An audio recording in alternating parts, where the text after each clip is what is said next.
Vanuatu. We look forward to your active participation at the Council.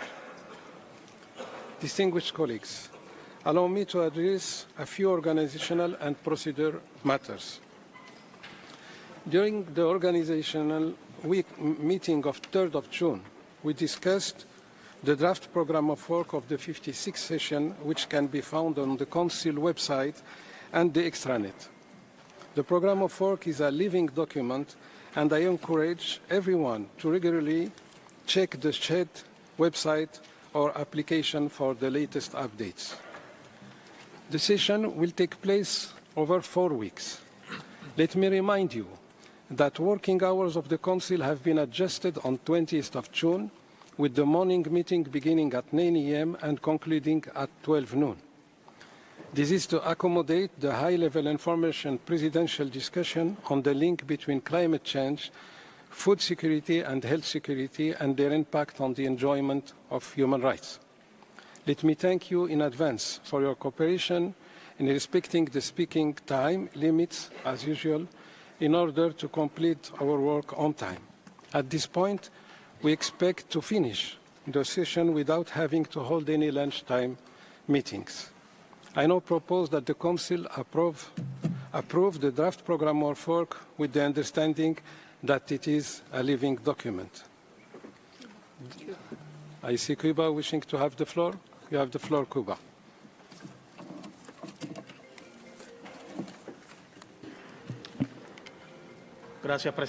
Thank you very much, President.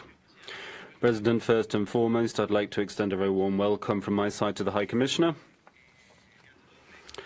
And I apologize to you, High Commissioner, because I will be holding up slightly the start of our substantive work and the presentation of your report. But the issues that I intend to put on the table now do deserve some time spent on them so that everything is crystal clear to all. President, I requested the floor to refer to the draft program of work which has been submitted to us for our consideration and which you yourself just referred to. I'm also taking the floor on a point related to the informal high-level discussion that you have announced for the 20th of June, and you yourself also just referred to that event.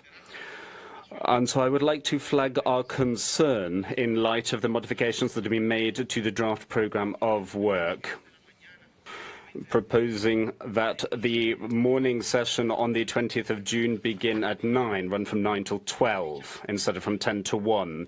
Said modification to the timetable would not be necessary unless it were to allow the informal discussion on climate change, food security and health security and their impact on the enjoyment of human rights to go ahead, and that's why the modification of the timing has been made, the event that you just referred to. As a member of the group of friends defending the Human Rights Charter, I'd like to voice our dissatisfaction, which we did via a letter which we sent to you a few days ago, in which we voiced our dissatisfaction, our lack of satisfaction, because some of the requests submitted by our group, the group of friends, were not dealt with, despite the various different options that we put on the table for you to choose from that would allow the informal discussion to take place in a different room of the Palais des Nations rather than here, and at a different time, which is what we would have preferred. We'd like to underscore just how important it is to uphold and stick strictly to the provisions that are contained within the institutional package of conclusions, which is the Bible for the Human Rights Council, and which sets out the way in which we work, including the functions, capacity and mandate of the President and Bureau of the Human Rights Council, the mandate of whom, as we're all aware, is limited to organizational and procedural functions and roles. Resolution 5.1 of this Human Rights Council, adopted in 2007 following long hours of negotiation, is crystal clear thereon and cannot be is not open to interpretation. It's categorical and unequivocal in what it provides for. I think it's also important to make sure that, generally speaking, in terms of the way the Human Rights Council works, we need to have information on a timely basis. In the meetings with the different regional groups which you have participated in, President, states did not have the opportunity to put on the table their considerations and concerns with regards to or reacting to your suggestion for a high-level informal presidential discussion. And the information that was shared with us was general in those regional meetings, and we did not get the details. We only found out those after the invitation to the 20th of June event was sent to us, which we regret. We regret to find ourselves faced with this state of affairs, which we think could have been avoided with some simple, straightforward organisational steps taken, and which would not have required any unnecessary modification to the programme of work for this session. Thank you very much. Thank you very much, Your Excellency.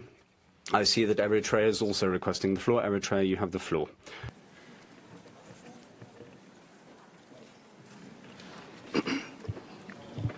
Mr. President, I'm presenting this statement on behalf of 18 member states of the Group of Friends in defense of the UN Charter. As expressed in our joint letter sent to the President of the Human Rights Council on June 12th, from a procedural point of view, we are concerned about the adjustments made to the Human Rights Council program of work for the morning of June 20th. An adjustment was made to accommodate an informal discussion organized by the President of the Human Rights Council, whose modalities of participation do not enjoy the consensus of all countries. Our countries do not favor the use of Room 20 for an informal event of this nature, from which there is no mandate or precedent. Our countries agree on the importance of continuing discussions on climate change, food security and health security, which contribute to the realization of the right to development and the promotion and protection of all human rights for all. However, our countries remain concerned about the President's intention to issue, quote-unquote, certain conclusions from this informal debate. It should remain clear that the mandate of the Human Rights Council Bureau is limited to organizational and procedural matters, according to Article 10 of Section 7 of the Rule of Procedure of the Resolution 5/1, the Institution Building Package. This mandate does not leave room for interpretation. As the concerns raised by more than 20 states, several of whom are Council members, were not resolved, we request the Secretariat to register these concerns in the record and in the report of this session of the Human Rights Council. It should also be noted that this informal initiative of the President should not be interpreted as a precedent, and that its conclusions cannot be used as a reference for any draft resolution, decision, report, or official document of the Human Rights Council. I thank you. Thank you very much to the representative of Eritrea. If there are no other requests to the floor, no other statements, if you'll indulge me, I'd like to share some thoughts and reactions responding to the points that have just been made by the distinguished representatives of Cuba and Eritrea. I think it goes without saying that as President of this Human Rights Council, my first responsibility, my first task is to respect and uphold our rules of procedure and to ensure the smooth functioning of the Human Rights Council. And it is against that backdrop that since taking up the reins of my office in full transparency, I confirmed the priorities that I submitted to you during my candidature when I was standing as a candidate for the President of the Human Rights Council. So I set out my stall with my priorities, including the issue or the topic which has been cited this morning and which will be the subject of the high-level informal presidential discussion next Thursday. Having set out my stall and shared what my priorities were, I was careful to be as transparent as possible and specific as possible since the beginning of my mandate in sharing with you my intention to ensure that the Human Rights Council, one way or another, attaches more importance to this issue and raises the profile thereof, because I underscored just how urgent and essential this issue of climate change, food security and health security was, and how strictly intertwined it was to promoting and ensuring human rights throughout the world. In the wake of sharing all that with you, I further went into the details of what I intended to do in my meetings with all the regional groups without exception, including the most recent regional group meetings that I have held. And I was met with a wave of understanding and approval. At least that's what I took away from the exchanges that we had at the regional group level with regard to my plan. Similarly, respecting the rules of procedure and the traditions and standards of the Human Rights Council, which are well established, the Bureau spoke about the topic, and you will find that referred to in the minutes of the relevant Bureau meeting, which were circulated to all of you, and have been updated. They have been sent to all delegations. That being said, I did receive the letter referred to by His Excellency the Ambassador of Cuba. He referred to that in his statement, and I responded to that letter, again sharing all relevant information, touching upon all the aspects that he referred to, making it clear that we are fully respecting the rules of procedure in organising this high-level informal discussion. And I would like to repeat that this morning. Firstly, with regard to precedents, precedents do exist. Several of my predecessors have organised informal consultations in Room 20 on a raft of different topics. So there are precedents. Secondly, in order to ensure that this is an entirely informal meeting, an informal discussion, it's a discussion that I will organise with a high-level panel. We have an exceptional set of panelists, but they will follow the following rules will be implemented. There will be no recording of our discussion or debate, nor will there be interpretation during the discussion. There will be no official list of speakers. Country flags will not be set out for the different delegations, all of that to underscore the fact that this is an informal discussion. All of these elements were shared with everybody. And with regard to the programme of work, as you yourself pointed out, Your Excellency, all we have done is make a slight adjustment in order to make sure that we don't take away any single minute from our official programme of work, but simply to accommodate the high number of high-level panellists, this adjustment to our timetable on Thursday seemed warranted. You will see that in the programme of work that we're adopting, there is a reference to the meeting on the Thursday, the 20th of June, to which all of you are invited, because it is a very important and urgent topic. It's something that we are confronted with day in, day out. I don't think I need to hammer home that point. I think that you will hear it directly from the High Commissioner himself. It will no doubt be woven like a thread through all the topics he brings to our attention, just how important this issue is. And then it will be up to the delegations to judge the follow-up or to decide on the follow-up to our discussions on Thursday lunchtime. I will take responsibility of that for as the President, but there is no set format for what the follow-up to those discussions will be. I would like to reassure you that if there are no objections, if I've explained everything clearly, we can proceed. But I see that His Excellency the Ambassador of Cuba is seeking the floor. You have the floor, Your Excellency. I'm much obliged to you, President. President, Cuba attaches a great deal of importance to the work of the Human Rights Council. We are one of the founding members of this body, and we actively contribute to the work of this body and to ensuring equal treatment of all the human rights that are dealt with by this forum. I think our commitment and dedication to the work of the Human Rights Council in its mandate is well proven and well established. On this basis, we will not object to the draft programme of work. Nonetheless, we do request that the following positions are duly reflected in the report of the current 56th session of the Human Rights Council. First, the informal discussion organised by the President of the Human Rights Council will not constitute a precedent with regard to the functioning and role of future representatives of the Bureau of the Human Rights Council. Secondly, Room 20 of the Palais des Nations at UNOG is the official meeting room for the Human Rights Council, and it should not be used for informal events of the nature and ilk of the aforementioned high-level informal presidential discussion, subject to a decision to the contrary taken by the members of the Human Rights Council, all of them. Third, we do not recognise and will not recognise any conclusion or any concluding document arising from the aforementioned informal discussion. It is not the mandate of the Human Rights Council President. It is not within his roles and responsibilities to put together sets of conclusions on the basis of informal discussions. This is a rule that needs to be respected very clearly and upheld at all times. So we will not accept any outcome or conclusion of this meeting, whether this be a report, a draft resolution, a decision, or any other formal document of the Council or of its subsidiary bodies. Just to make that clear that we will not accept such an outcome. Thank you very much. Thank you very much, Your Excellency. Says the President, I've taken careful note of the points that you have made and your comments.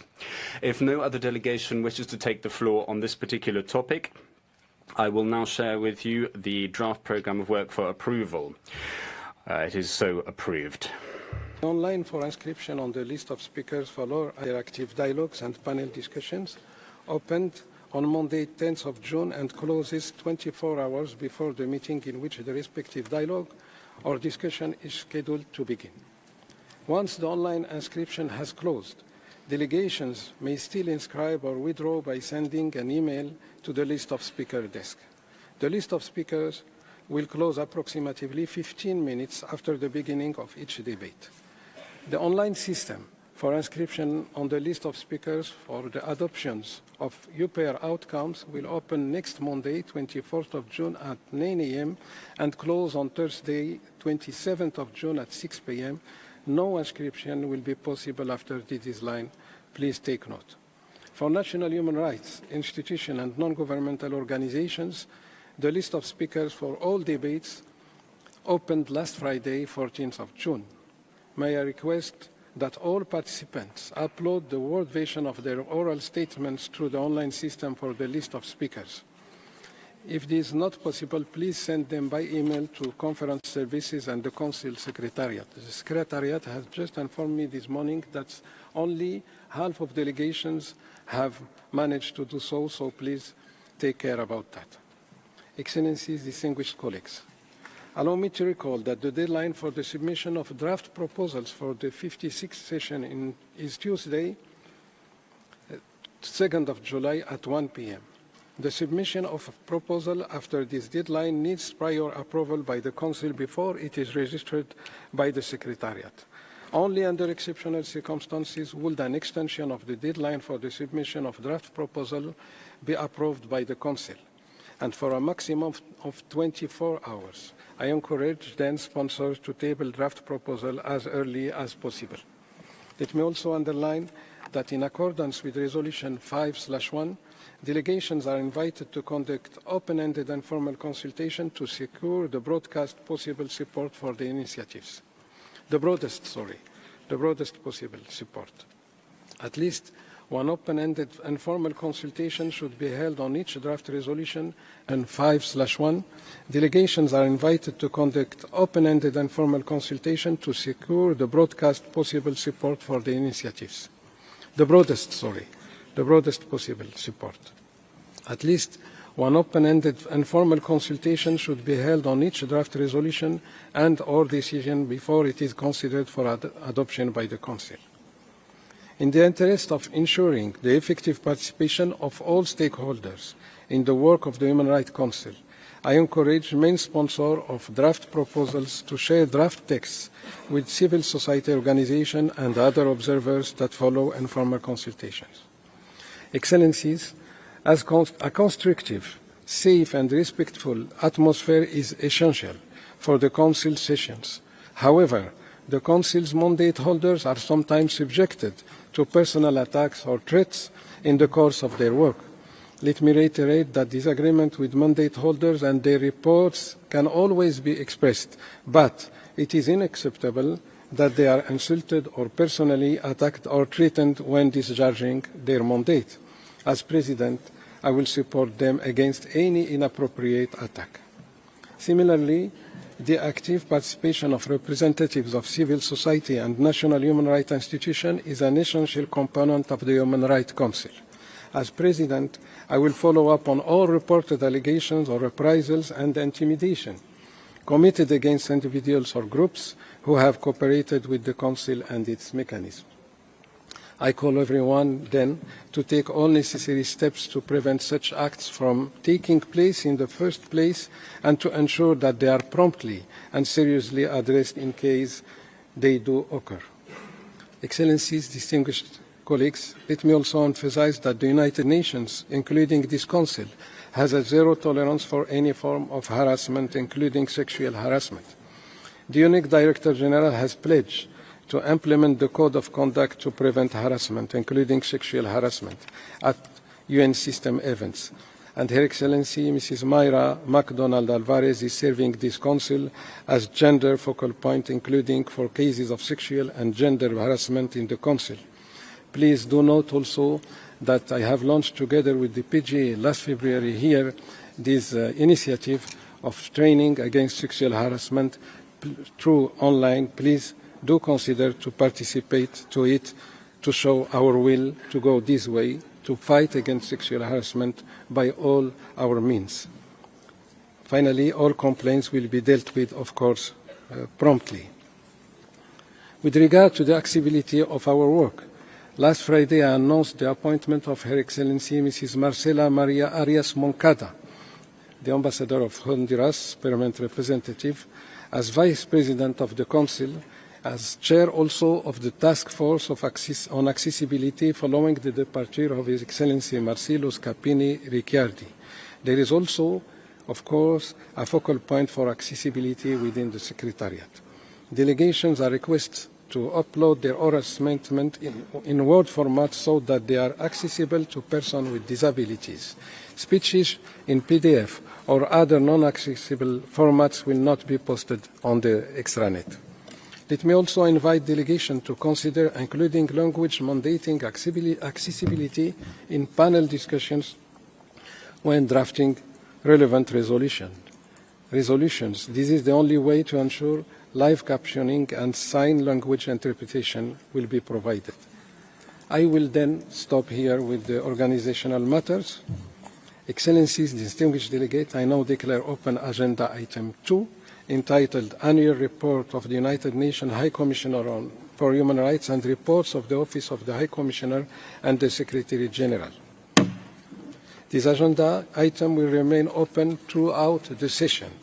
I now have the pleasure to give you the floor, Mr. High Commissioner for Human Rights, for the presentation of your annual report. Sir, you have the floor. Mr. President, Excellencies, distinguished delegates, it pains me to start my global update to this Council once again with the cruelty of war. Last March, I spoke of the right to peace. Since then, conflicts have only intensified. Killings and injuries of civilians have become a daily occurrence. Destruction of vital infrastructure, a daily occurrence. Devastating and reckless. Children shot at. Hospitals bombed. Heavy artillery launched on entire communities. All along with hateful, divisive and dehumanizing rhetoric. I'm dismayed by the extent to which warring parties have pushed beyond the boundaries of what is acceptable and legal on many fronts, with utter contempt for the other, trampling human rights at their core. In 2023, data gathered by my office shows the number of civilian deaths in armed conflict soared by 72%. Horrifyingly, the data indicates that the proportion of women killed in 2023 doubled and that of children tripled compared to the year prior. I'm appalled by the disregard for international human rights and international humanitarian law by parties to the conflict in Gaza. There has been unconscionable death and suffering. More than 120,000 people in Gaza, overwhelmingly women and children, have been killed or injured since 7 October as a result of the intensive Israeli offensives. Since Israel escalated its operation into Rafah in early May, almost 1 million Palestinians have been forcibly displaced yet again, while aid delivery and humanitarian access deteriorated further.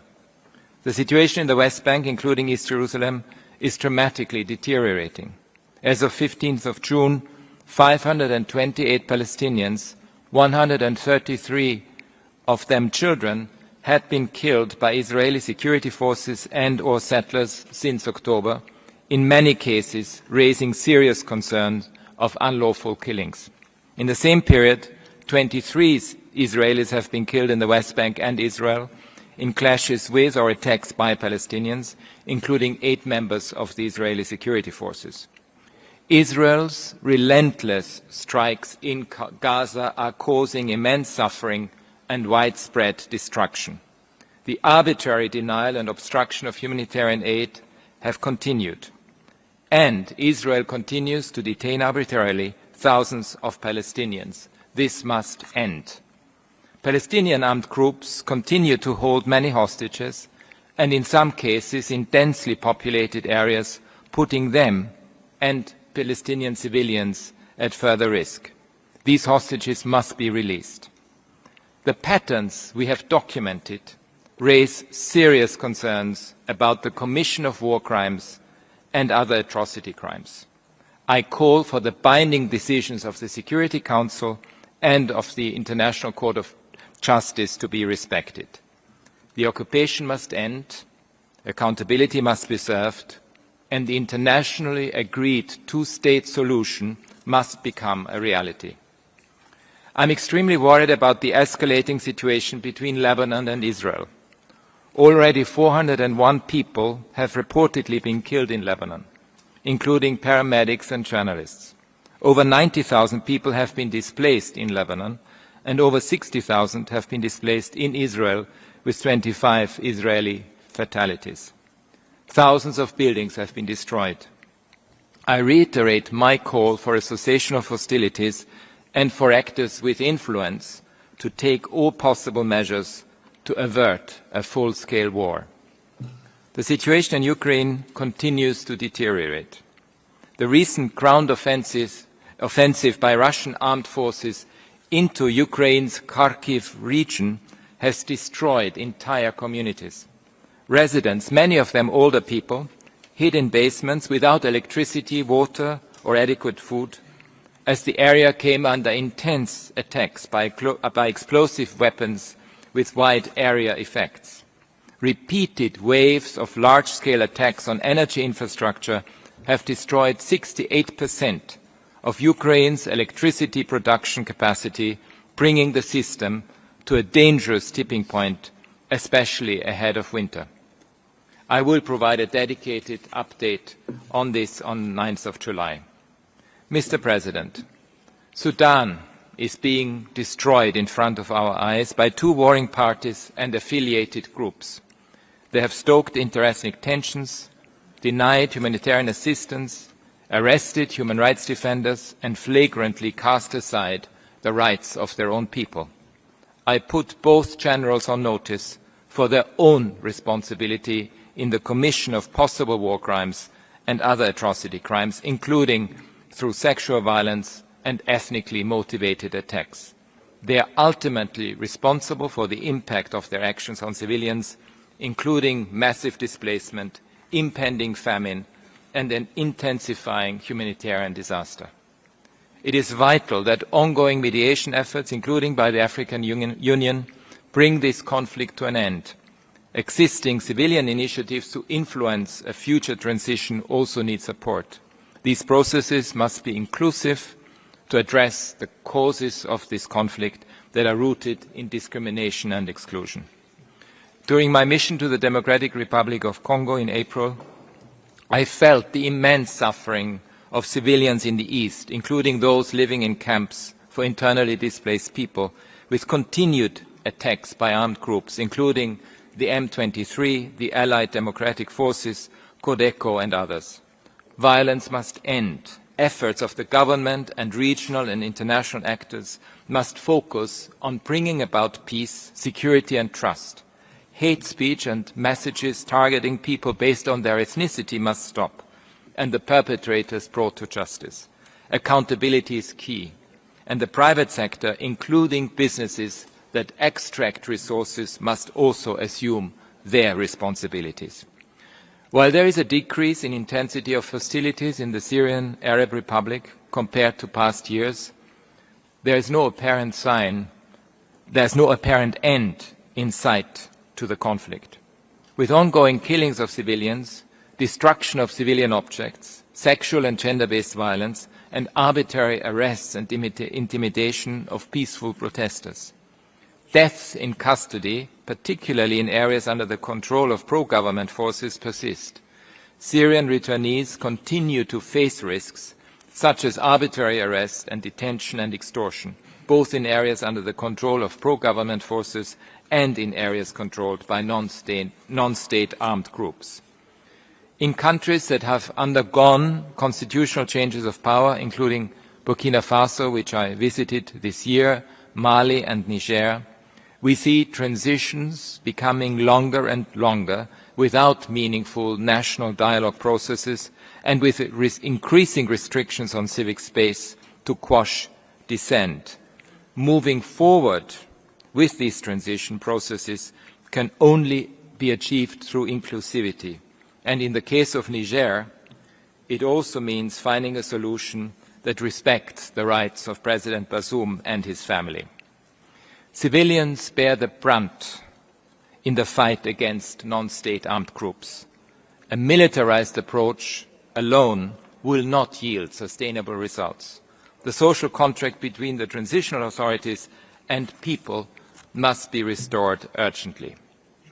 South Sudan is a country exhausted by intercommunal violence and revenge killings, widespread attacks on civilians, extrajudicial executions, conflict-related sexual violence, mismanagement of resources, food insecurity and large-scale displacement, including due to environmental factors.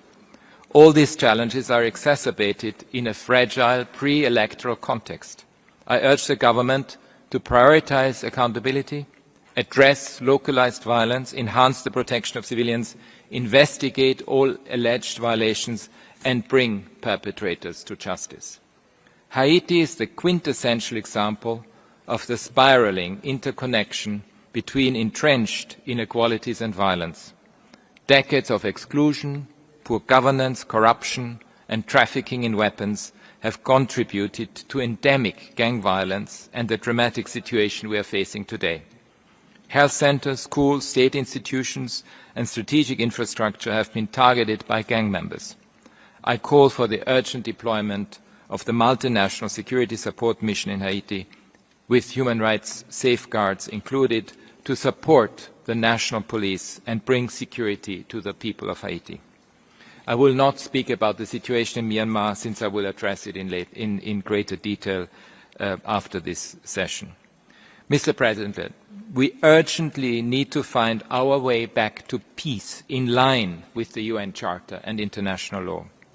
As of the end of May 2024, the gap between humanitarian funding requirements and available resources stands at $40.8 million.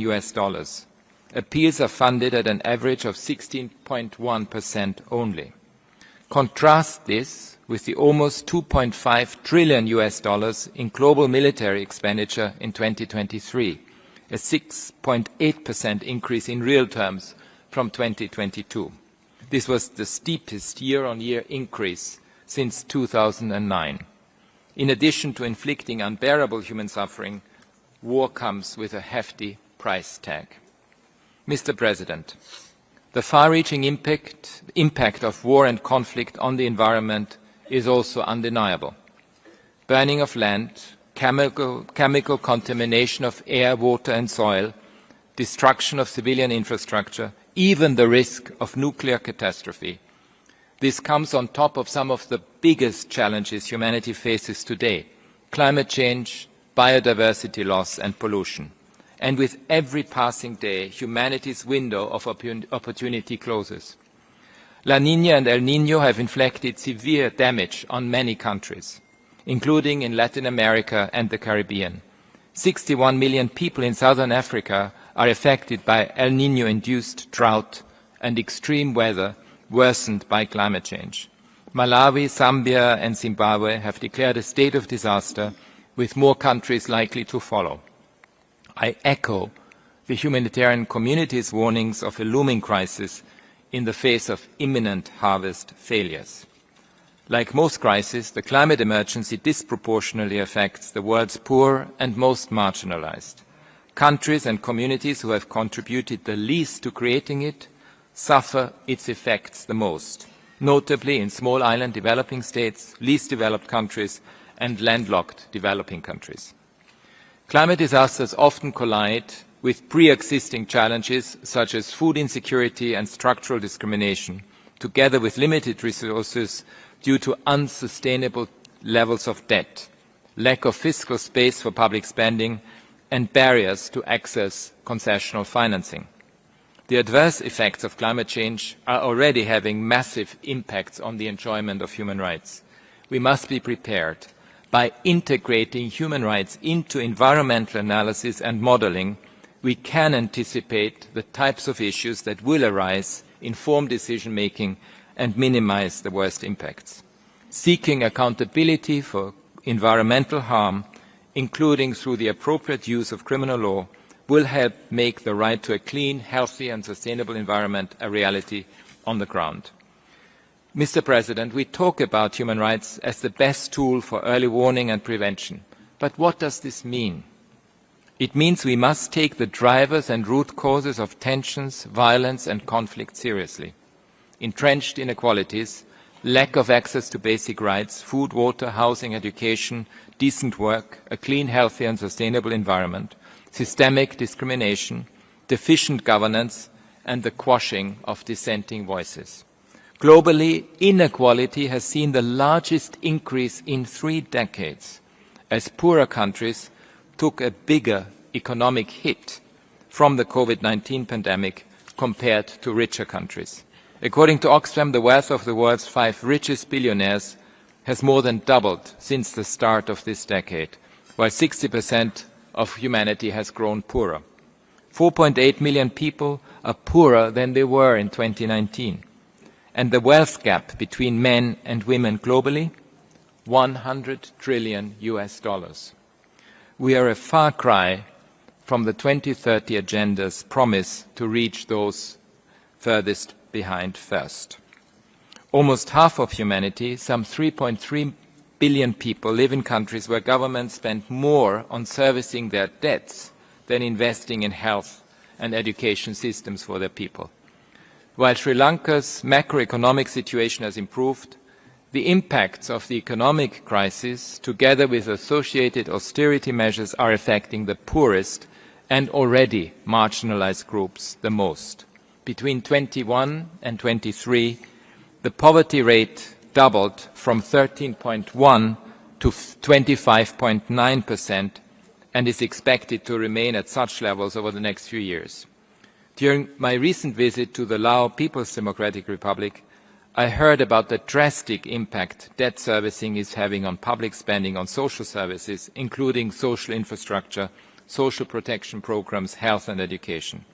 In my visits to both Laos and Malaysia, I welcomed the increased engagement with my office and with the UN human rights mechanisms, and I look forward to building on it further.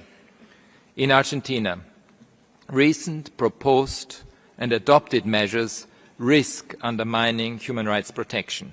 These include cuts to public spending, particularly affecting the most marginalized, the announced closure of state institutions dedicated to women's rights and access to justice, and an instruction from the Ministry of Foreign Affairs to suspend participation in all events abroad related to the 2030 agenda. I urge the authorities to place human rights at the center of their policy making to build a more cohesive and inclusive society. This also means full respect for the right to peaceful assembly and freedom of expression. Mr. President, a human rights economy is a lever for social justice. It promotes equal opportunities, meaningful participation and investment in essential services. It helps forge trust in public institutions, fostering the social contract. Globally, we need to bring our economic systems from trade treaties to investment agreements, business regulation to development frameworks in line with human rights, including the right to development. This has also consequences for the reform of the international financial architecture. Some promising initiatives are underway, such as the Bridgetown Initiative, the proposed new framework convention on international tax cooperation, the OECD 15% global minimum tax rate on multinational companies, and the global 2% minimum wealth tax on billionaires proposed by Brazil as the current G20 chair. This last measure alone could generate roughly $300 billion per year to combat climate change, inequalities and poverty. I hope these initiatives are further triggers of the real transformation that is needed by working together to put human rights at the center of all economic decision-making. Mr. President, systemic racism against people of African descent is perpetuated by systems and structures that are rooted in the legacies of colonialism and enslavement. It manifests in many ways, in terms of socio-economic inequalities and in the way law enforcement and the criminal justice system interact with people of African descent in a discriminatory manner. Clearly, there is much to be done, as illustrated by recent reports. While countries like Brazil, Colombia and the United States of America, for example, are taking important steps to address racial discrimination, issues remain. Racial profiling, high unemployment, overrepresentation and differential treatment in detention, greater instances of excessive use of lethal force by law enforcement, disproportionate rates of maternal mortality, health and housing inequalities, and food insecurity persist in these and many other countries around the world. In countries in the European Union Agency for Fundamental Rights also reported that discrimination, harassment, violence and racial profiling continue to be routine features of life for black people. My office's agenda towards transformative change for racial justice and equality and the recommendations of UN mechanisms, including the International Independent Mechanism to Advance Racial Justice and Equality in Law Enforcement, offer a comprehensive response to systemic issues. As the coordinator of the International Decade for People of African Descent, I support calls by several states and others to proclaim a second International Decade for People of African Descent, starting in 2025. This second International Decade must be informed by the lived experiences, knowledge and expertise of people of African descent to reverse the culture of denial, dismantle systemic racism in all areas of life, and deliver reparatory justice for the wrongs of the past. I urge states also to draw on the recommendations of the Permanent Forum on People of African Descent and other UN anti-racism mechanisms in this process. Mr. President, tragically, pushbacks on the rights of women and girls continue. Active resistance to gender equality is a key factor in slowing progress, even reversing gains made in achieving the Sustainable Development Goals.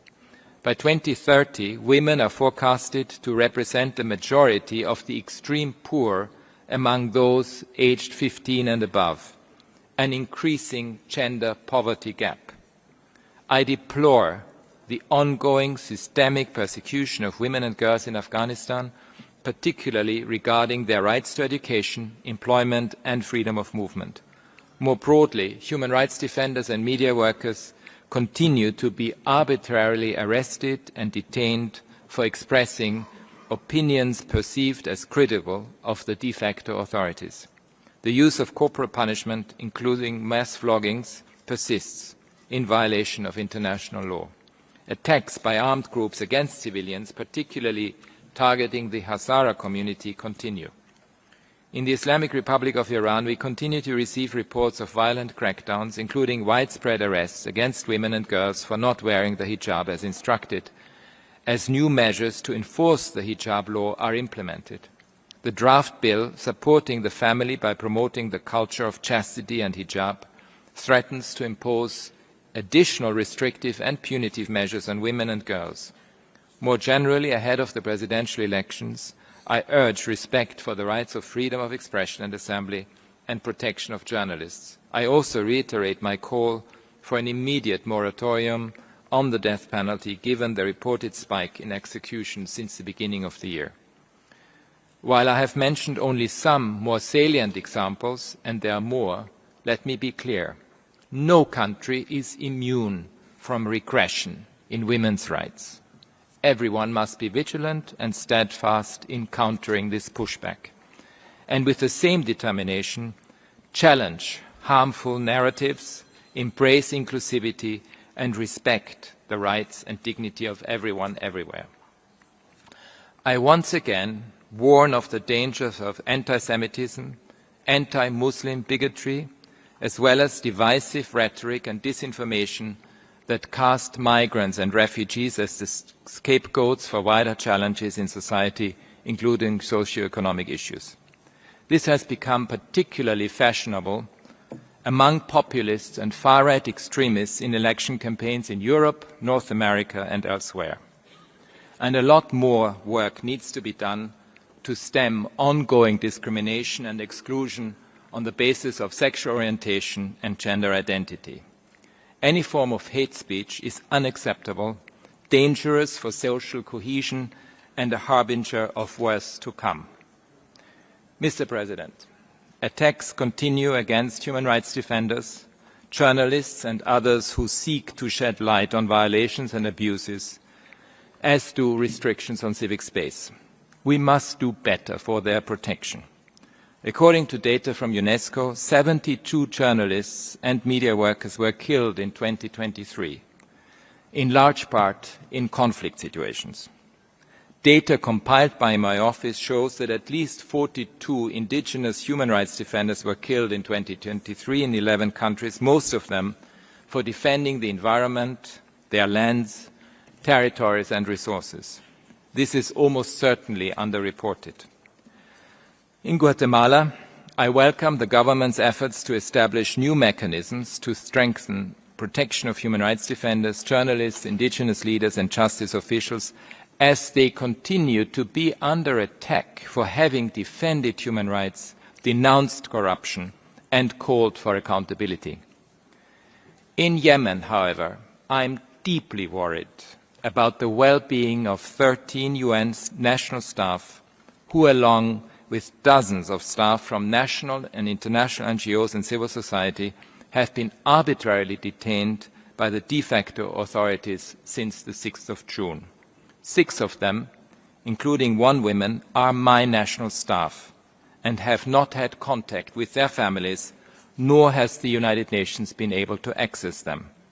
This is in addition to 2 UNESCO staff and 2 other of my staff who have already been arbitrarily detained for a lengthy period.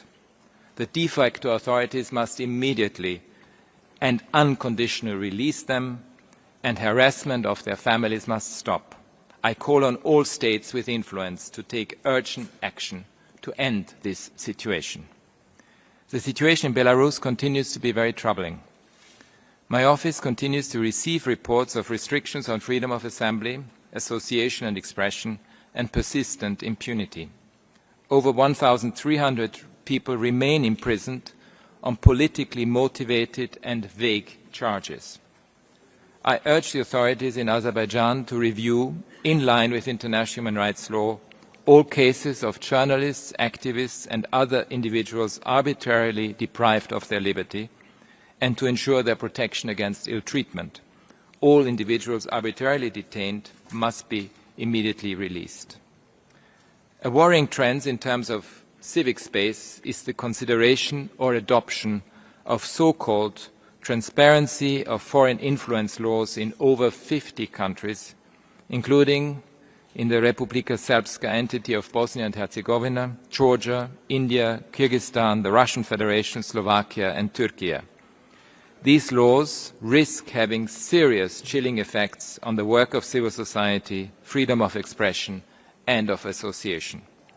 In recent months in Peru, the Congress has advanced a series of legislative initiatives that could undermine judicial and electoral independence, reverse important gains on transitional justice and on women's political participation, and restrict freedom of association and expression.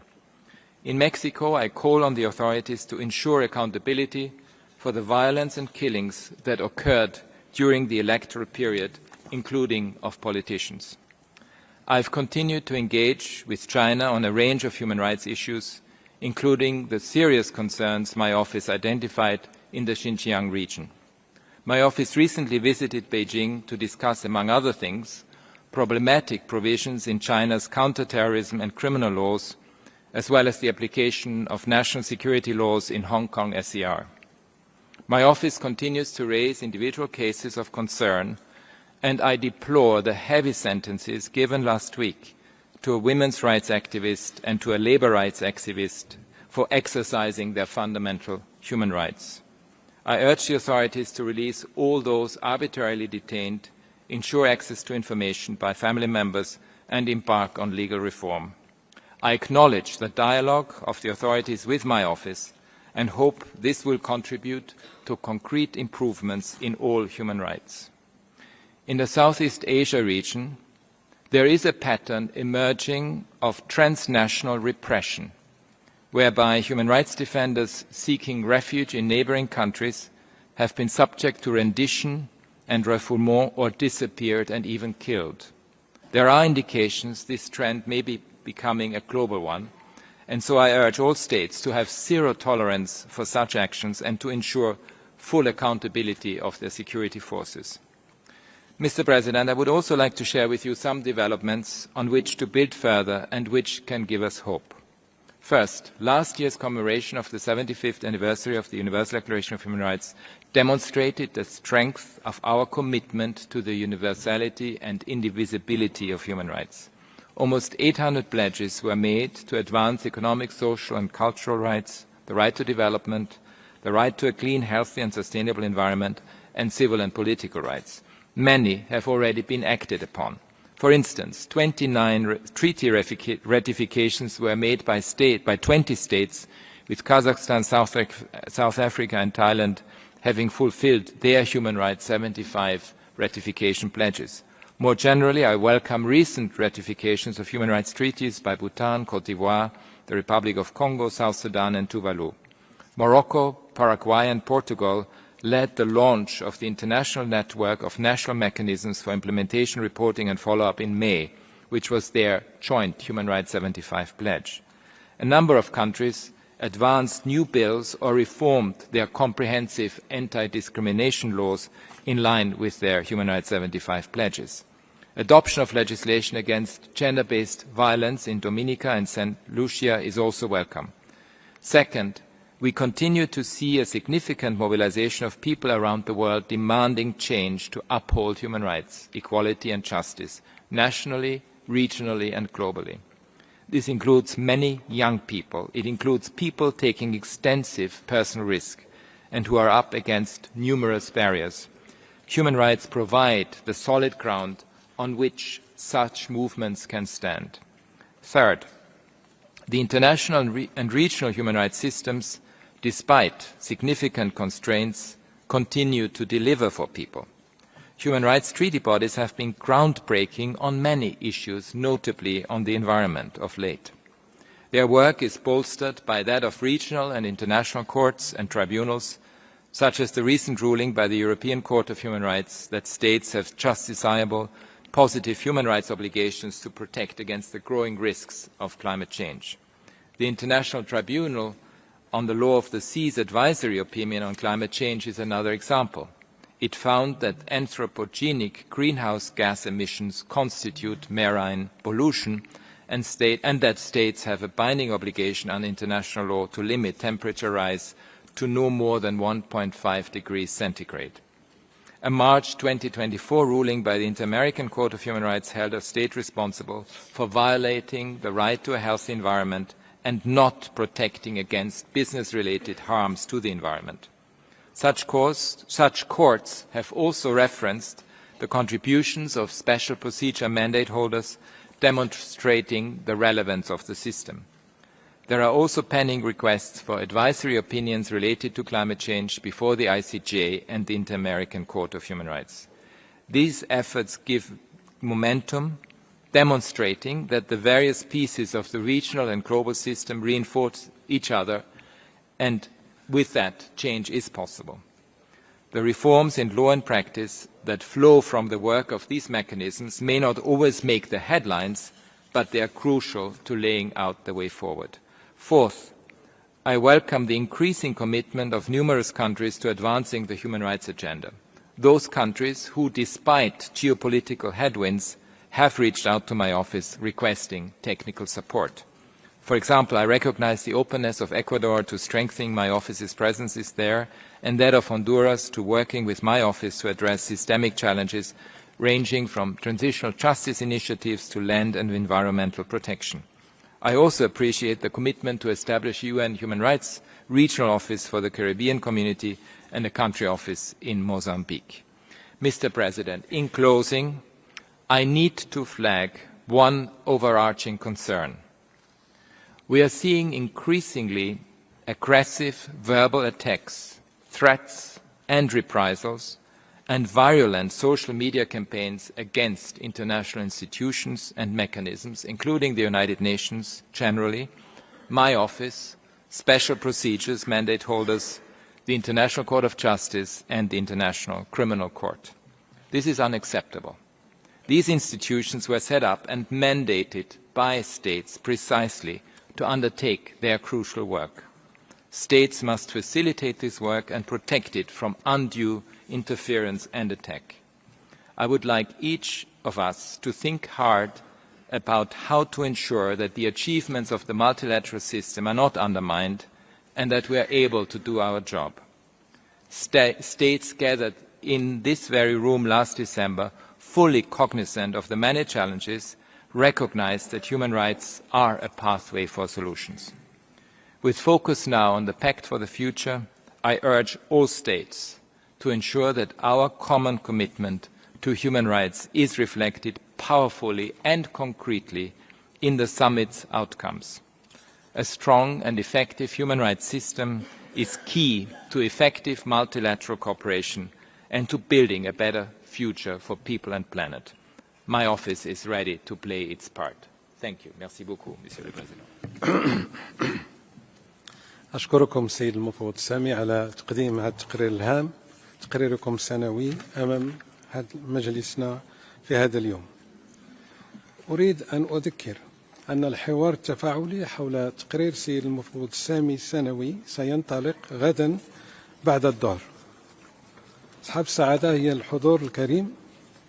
سننطلق الآن في الحوار التفاعلي حول تقرير سيد المفوض السامي المتعلق بوضعية حقوق الإنسان في ميانمار حول مسلمي ميانمار وكذلك الأقليات الأخرى، وذلك طبقا لقرار المجلس تحت الرقم 50.3. قائمة المتدخلين سيتم إغلاقها بعد 15 دقيقة.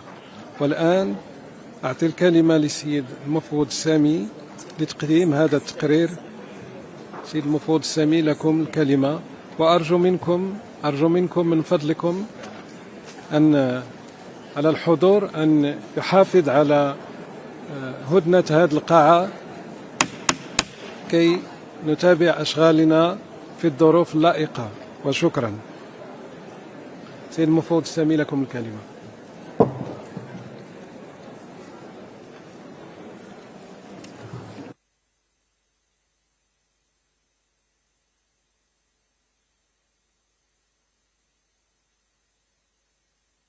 عفوا سيد المفوض السامي، يجب كذلك حتى يتم تقديم التقرير في الظروف المستوجبة. أطلب منكم من فضلكم أن تراعوا ضرورية الحفاظ على الجو المناسب.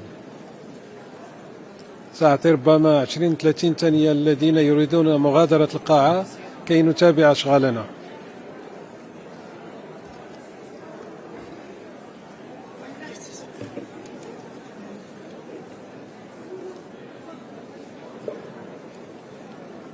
من فضلكم يجب الهدوء، وكذلك لنتمكن من الإنصات إلى السيد المفوض السامي.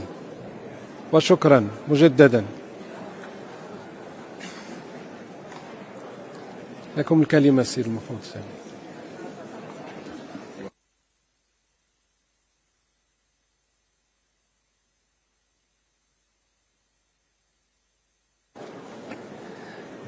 Mr. President, Excellencies, distinguished delegates, as we convene here in the Council, yet again discussing Myanmar, we are bearing witness to a country being suffocated by an illegitimate military regime.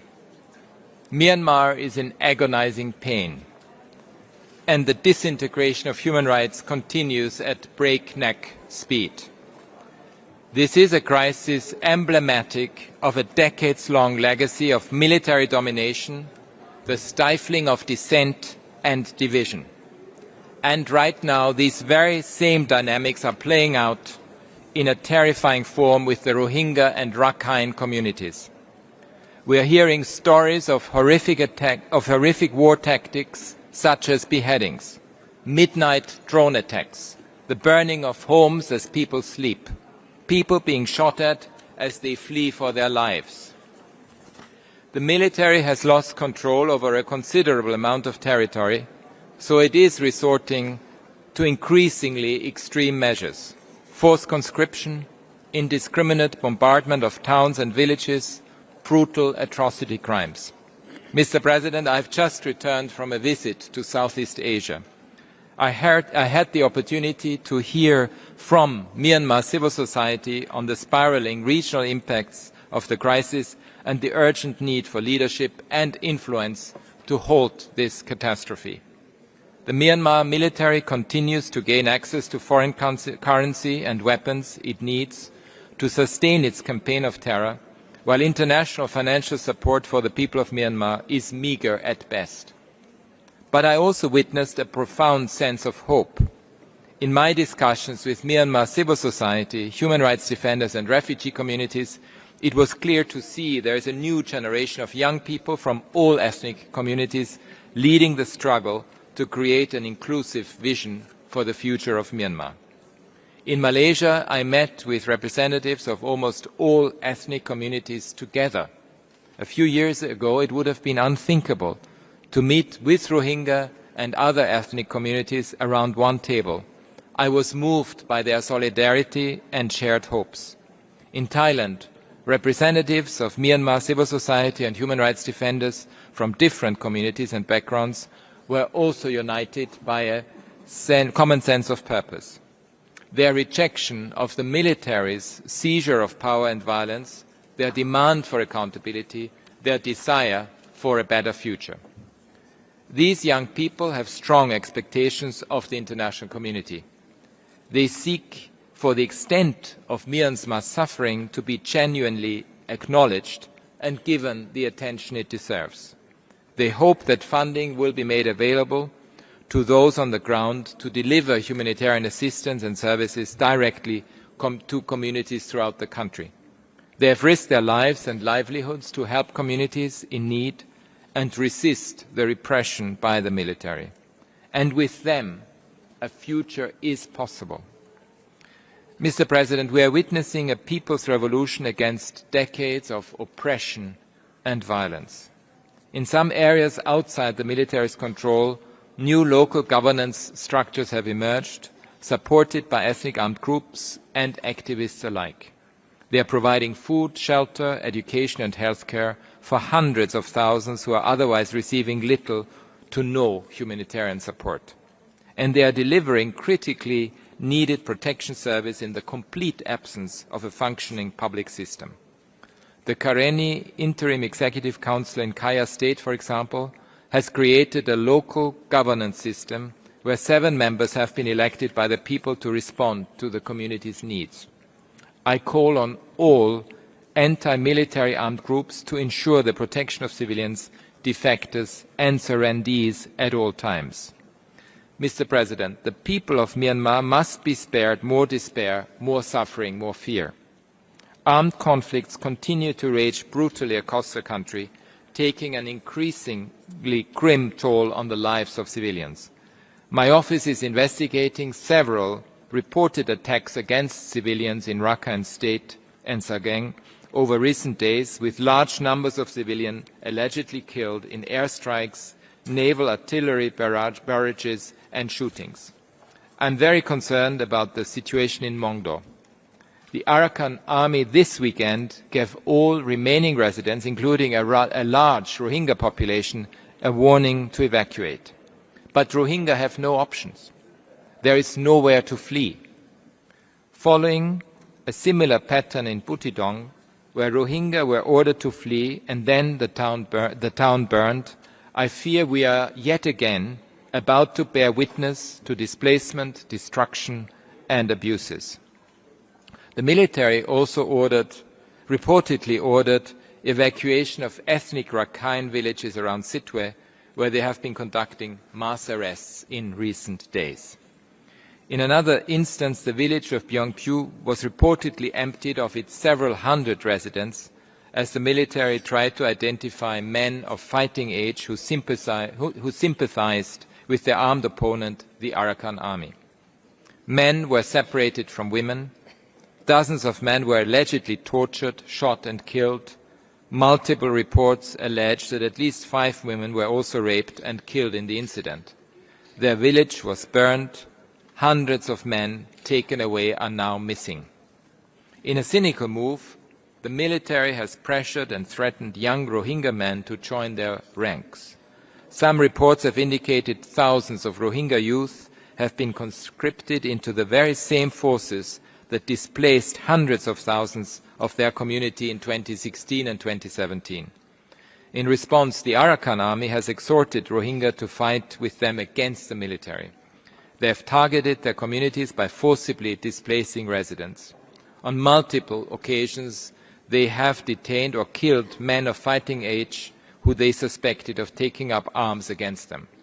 These tactics have brought back the shocking images and memories from 2017 of systematic terrorization, persecution and forced displacement of populations. Today, sections of Mongdo and Butidong have been alternately burned. Ethnic Rakhine houses and neighborhoods were set alight, followed days later by the burning of Rohingya villages. And tens of thousands of civilians from these communities have been forced to flee, among them entire Rohingya communities with no guarantees of finding safe haven. Over 1 million Rohingya refugees in Bangladesh are still living in limbo, in dire conditions, with no prospect for durable solutions. All this in the face of binding provisional measures ordered by the International Court of Justice for the protection of the Rohingya, while it examines the case alleging genocide brought before it by the Gambia and other intervening member states. Accountability, including proceedings currently pending before the International Criminal Court, is absolutely critical. The failures to ensure accountability in Myanmar's past transition are now allowing history to repeat itself and are haunting the present and the future. Mr. President, the situation in Rakhine State is tragically just one example of how this coup, which has resulted in 3 years of conflict, has brought pain and suffering to an entire country. The attacks by the military have been and continue to be indiscriminate. Since February 2021, at least 5,280 civilians, including 1,022 women and 667 children, have been killed at the hands of the military.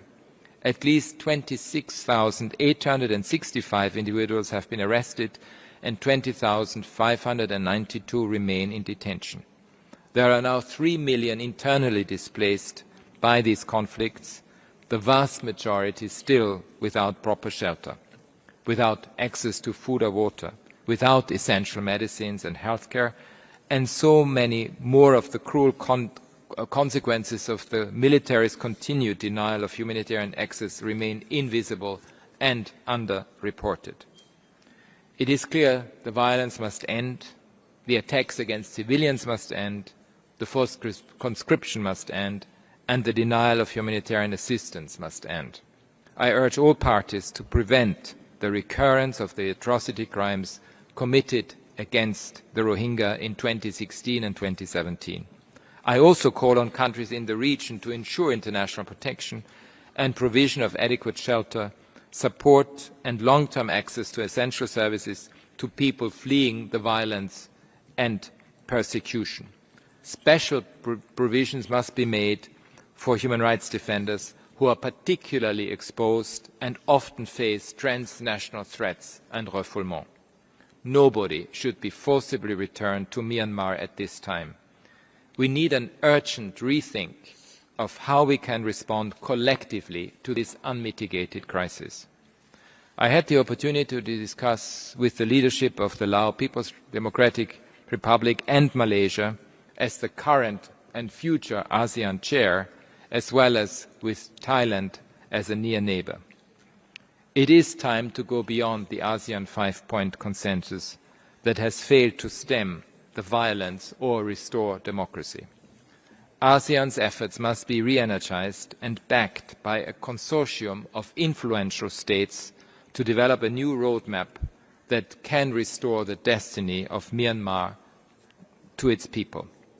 This must factor in the new realities of local governance emerging on the ground that can provide building blocks towards a democratic future from the bottom up. Myanmar's people must have a place at the table. This means reaching out to democracy movement and youth, involving them meaningfully in the resolution of this crisis. The new generation in Myanmar, particularly the women's leadership that has emerged, needs to be supported in a visioning process for the future of the country. With more attention, more investment, more political will and more action, this situation can be turned around for a better tomorrow for the people of Myanmar. Thank you. أشكركم سيد المفوض سامي على تقديم تقرير حول وضعية حقوق الإنسان في ميانمار فيما يتعلق بمسلمي رويونغا والأقليات الأخرى في هذا البلد.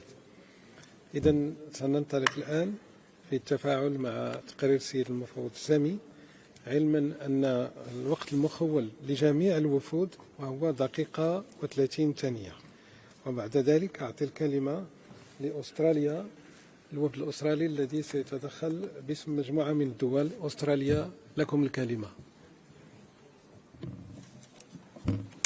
Thank you, President.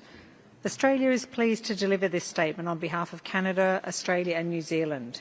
We thank the High Commissioner for his report. We share the grave concerns expressed in recent statements from the High Commissioner, the IAMM and Special Rapporteur that detailed targeted attacks against civilians, including Rohingya, which has led people to flee to the Bangladesh border and hampered humanitarian access. We're also concerned by reports of displacements in Butidong and call on all armed actors to ensure the protection of civilians. The military regime's implementation of the 2010 conscription law is increasing displacement of people and contributing to further instability and violence. We're gravely concerned by reports of forcible recruitment of children by the regime. We call on all states to prevent or halt the flow of arms, military and dual-use materials, including aviation fuel, to the Myanmar military. We remain resolute in our support for the people of Myanmar. High Commissioner, can you please provide more information on the unique needs of women and girls who are internally displaced and what can be done to strengthen their protection? I thank you. أشكركم. أعطي الكلمة الآن للاتحاد الأوروبي. Thank you. The EU thanks the High Commissioner for his report and update. The EU condemns the repressive actions of the Myanmar military. All violence against civilians must cease. Conflict continues to escalate across Myanmar. In Rakhine State, the reported forced recruitment of Rohingya is further dividing communities and bringing to the surface deep-seated ethnic tensions and mistrust, making it increasingly dangerous for all civilians. Ensuring justice and accountability for all human rights violations and abuses committed by any actor is crucial. The role of the IIMM remains key. We recall the ICT's 2020 provisional measures order and the urgent need for compliance with it, as well as relevant accountability efforts in the ICC and through universal jurisdiction. We welcome the appointment of the Special Envoy of the UN Secretary-General and call for greater leadership and coordination of the UN system humanitarian effort on the ground, including through the appointment of a UN resident coordinator. The EU calls on all parties, in particular the Myanmar military, to allow the complete, safe and unhindered humanitarian access to all persons. High Commissioner, how important is the flow of dual-use goods and jet fuel in the context of human rights violations and abuses? Thank you. أشكركم سيدة السفيرة وأعطي الكلمة للوكسمبورغ. سيد السفير لكم الكلمة، علما أنكم ستتدخلون باسم مجموعة من الدول. تفضلوا. Thank you, Mr. President. This statement is on behalf of the Benelux, Belgium, the Netherlands and Luxembourg. We align with the EU statement. We thank the High Commissioner for his report and we support its conclusions and recommendations. As he states, the human rights situation in Myanmar is in free fall and human rights protection and civilian rule of law are absent. The increasing number of airstrikes and the continued violence towards civilians are causing great suffering among the population. The situation of children's rights is nothing short of catastrophic. In Rakhine, the Rohingya suffering is reaching new heights with the enforcement of conscription law, providing cover for the forcible abduction of Rohingya men out of villages and camps, even beyond Myanmar's borders, to recruit them into the military. These violations and abuses show the urgent need for the parties concerned to adhere to the ICJ's provisional measures, also concerning the safe return of Rohingya refugees to Myanmar, which is currently not a possibility.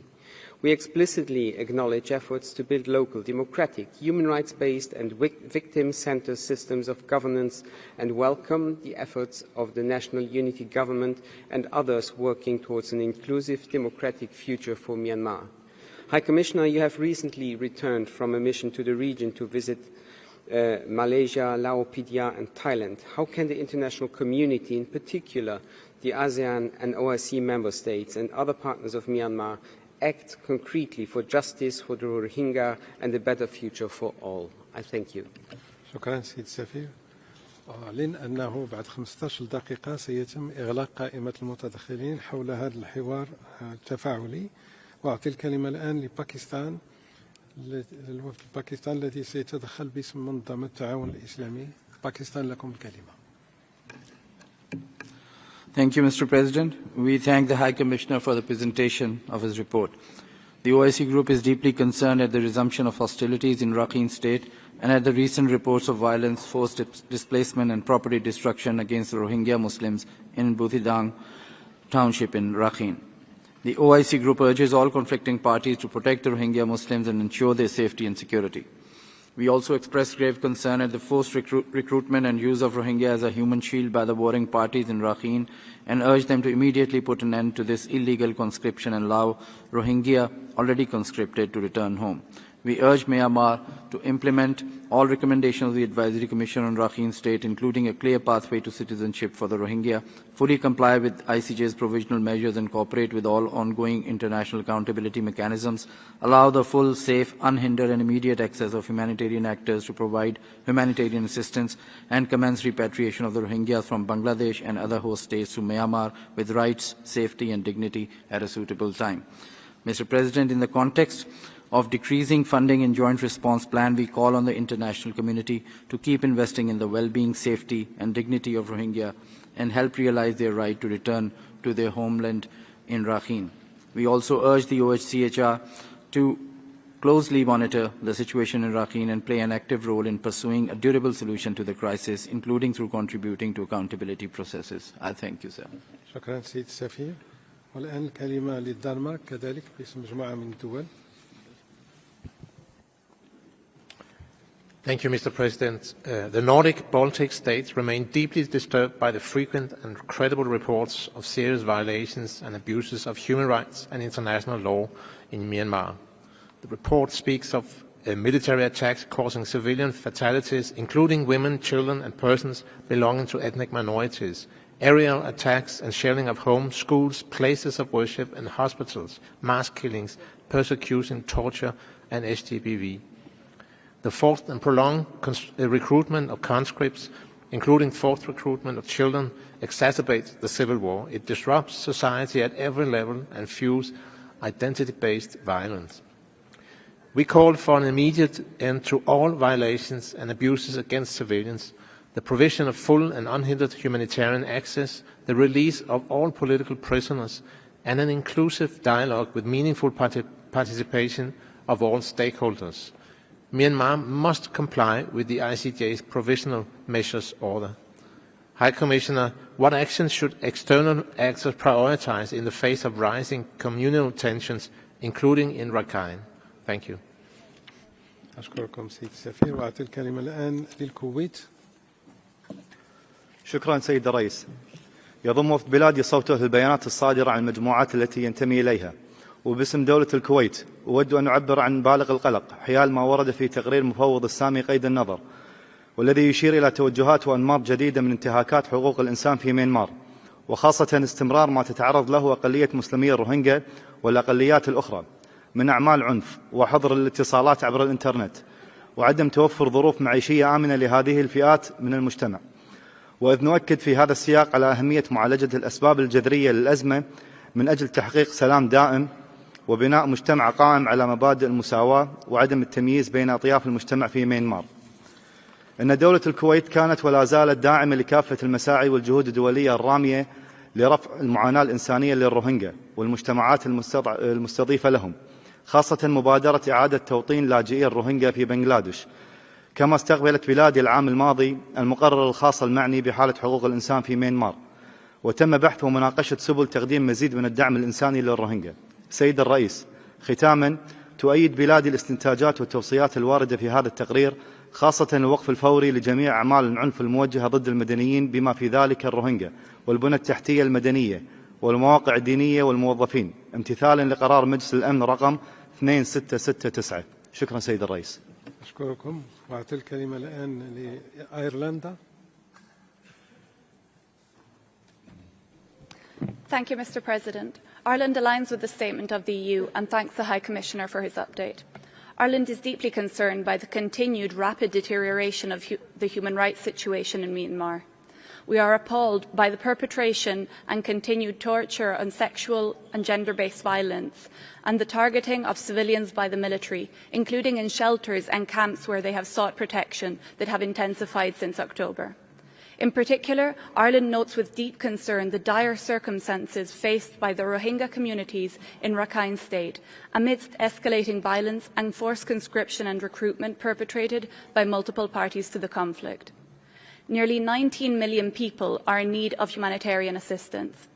Ireland commends the ongoing work of humanitarian actors, including ground-up actors, and in this extremely dangerous context. Ireland urges all parties to find a solution to issues of humanitarian access and calls on the military to immediately cease the blocking of humanitarian aid. Ireland welcomes the continued engagement on the conflict by the UN, including through the appointment of Ms. Julie Bishop as UN Special Envoy and through the High Commissioner's recent visit to the region.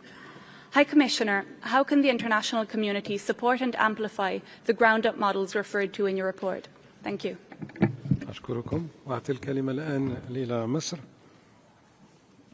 السيد الرئيس، تأخذ مصر علما بتقرير المفوض السامي بشأن ميانمار وتؤكد إدانتها الكاملة لجميع الانتهاكات ضد أقلية الروهينجا وتعرب عن أسفها إزاء استمرار وضعهم المأساوي، وتطالب حكومة ميانمار بوضع حد لتلك الانتهاكات من خلال اتخاذ الإجراءات الكفيلة بتوفير الحماية اللازمة لهم وإيجاد حل دائم للأزمة.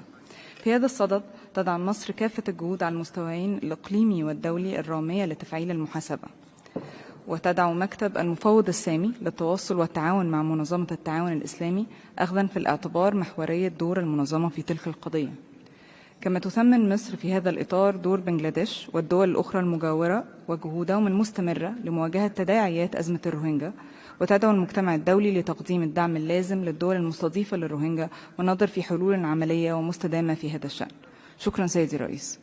Je vous remercie. Je donne maintenant la parole au Japon. Monsieur l'ambassadeur. Thank you, Mr. President. And I also thank you, High Commissioner, for your insightful report. Japan remains seriously concerned about the continuing deterioration of the human rights situation in Myanmar since the coup.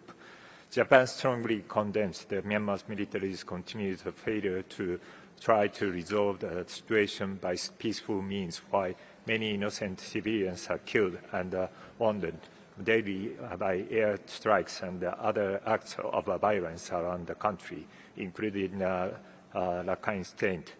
Japan is seriously concerned that the introduction of a conscription by the Myanmar military would throw the country into the greater turmoil. We once again urge all stakeholders to refrain from the violence and work together towards a peaceful resolution of the situation. It is crucial to improve the human rights and humanitarian situation in Myanmar in a manner that reflects the will of the people of Myanmar. To this end, Japan will continue to work closely with the international community, including ASEAN, and make every effort to improve the situation in Myanmar. I thank you. Thank you, Mr. Ambassador. The floor is for Iran now. Iran. Thank you, Mr. President. The Islamic Republic of Iran aligns itself to the statement of the group it belongs to. We thank the High Commissioner for his report and ask for more concentration in his future report on the rights of the Rohingya Muslims. Mr. President, the protracted and hate-driven unnatural disaster that unfolds day by day in Myanmar's Rakhine state has left the Rohingya minority as the main victim and sufferer of the conundrum. With consideration of expanding problems for Rohingya minority, including the increasing number of displaced people, unregistered identities, and right-deprived women and children that are facing existential threats, the dreadful situation of human rights for Rohingya Muslims should be prevented from marginalization in this Council. Regarding the current situation, we expect the authorities in Myanmar to ensure the political, security, humanitarian and human rights of Rohingya minority and exert maximum efforts to improve the socio-economic conditions for the Rohingya minority, mainly by taking effective measures to prevent their misplacement and displacement from their homeland. In conclusion, appreciating the overcapacity admission of the Rohingya refugee by host countries, we call upon consolidation of our common efforts for alleviating the refugee crisis and equally sharing the burden of this plight. I thank you. Merci. Je donne la parole maintenant à l'UNICEF. Thank you, Mr. President. UNICEF welcomes the High Commissioner's report and the opportunity to highlight the impact of the conflict on the rights of children. UNICEF is on the ground in Myanmar, where children are bearing the brunt of the conflict. A record 3.1 million people have been displaced, with nearly 40% being children facing multiple rights violations and deprivations. Grave child rights violations verified by the UN continue to rise. In 2023, the number of children recruited and used by parties to the conflict surged by over 498% compared to 2022. The increasing use of landmines and the explosive remnants of war are putting civilians at grave risks, including children who account for over 20% of civilian casualties. Constraints on access and disruptions to essential services, including health and education, continue to have a devastating impact on children, 4.5 million of whom have limited to no access to learning. Schools and health facilities are increasingly under attack, further shrinking the already limited sanctuaries for children. UNICEF urges all parties to the conflict to comply with international humanitarian and human rights law, to end grave child rights violations, to allow safe, unimpeded and sustained humanitarian access to children in all areas, and to take all necessary measures to prevent and stop all forms of violence against children. We stand ready to support. Thank you. Merci. Je donne maintenant la parole à la Sierra Leone. Mr. President, Sierra Leone thanks the High Commissioner and his office for the detailed and thorough report on human rights situation of Rohingya Muslims and other minorities in Myanmar, pursuant to Resolution 53. We express our deep concern at the continuing reports of human rights violations and abuses against Rohingya Muslims and other minorities in Myanmar. It is imperative that we hold those responsible for these violations to account. The pursuit of justice and accountability must be a priority to ensure that such atrocities are not repeated. In this regard, Sierra Leone supports initiatives to bring perpetrators to justice through international mechanisms and supports the continued mandates of the Independent Investigative Mechanism for Myanmar. We commend the efforts of regional organizations, including ASEAN, to address the crisis in Myanmar. Sierra Leone recognizes the significant burden placed on neighboring countries, particularly Bangladesh, in hosting large numbers of Rohingya refugees. We call on the international community to provide continued and increased support to these host countries to alleviate the humanitarian crisis and to ensure that the rights and needs of the refugees are adequately addressed. We also urge the government in Myanmar to cooperate fully with the human rights mechanisms and to take immediate steps to end all forms of violence and discrimination against Rohingya and other minorities. It is essential that Myanmar complies with its obligations under international human rights and humanitarian law, and I thank you, Mr. President. Je vous remercie. Et je donne maintenant la parole à la délégation de Turquie. Thank you, Mr. President. We thank the High Commissioner for his report. The situation in Myanmar has been deteriorating since the military coup in 2021. We are concerned by increased fighting and the worsening security situation since last October. The reports of atrocities against civilians in the Rakhine state, particularly against the Rohingya Muslims in recent months, resulting in the forced displacement of thousands of people, continue to be a cause of concern. Rohingyas have long been recognized as one of the most persecuted groups in the world. It is the joint responsibility of the international community to find a lasting solution to the crisis. We call on all parties to the conflict to prioritize protection of civilians and prevent further incitement of violence, and to allow access to the region for the immediate and unhindered flow of humanitarian assistance. Creating the necessary conditions for the safe, voluntary and dignified return of the Rohingyas to their homeland is essential. The ruling of the International Court of Justice on the admissibility of the Gambia's application is also a crucial step forward. We will continue with our relief efforts to the Rohingya refugees, which cover various fields, including health, housing, education, and income-generating projects. I thank you. Je vous remercie. La parole est à vous, Monsieur l'ambassadeur de l'Indonésie. Thank you, Mr. President. We are gravely alarmed by the intensified violence and hostilities in Myanmar, which have widespread and further worsened the dire human rights and humanitarian situation in the country. We urge all parties involved in Myanmar to immediately end the violence and take utmost measures to protect the people, including Rohingya, Muslim and other minorities. Indonesia, as a transit country, has long hosted and assisted thousands of Rohingya from Myanmar, including rescuing the victims of capsized boat off the coast of Aceh last March. We note with concern from the High Commission report that the displacement of the fleeing Rohingya were also compelled by unscrupulous traffickers. The trend, whereas refugees are falling victim of transnational crime, have only aggravated their vulnerabilities and complicated our efforts in dealing with this issue. Mr. President, as part of the ASEAN Troika, Indonesia will continue to work for ensuring the ASEAN 5-point consensus is fully respected and implemented by Myanmar. And in this vein, we urge Myanmar to pursue comprehensive and inclusive solutions to the crisis that also protect and guarantee the right of Rohingya. I thank you. Merci, Monsieur l'ambassadeur. La parole maintenant est à l'Espagne. Muchas gracias, señor presidente. España se suma a la declaración de la Unión Europea.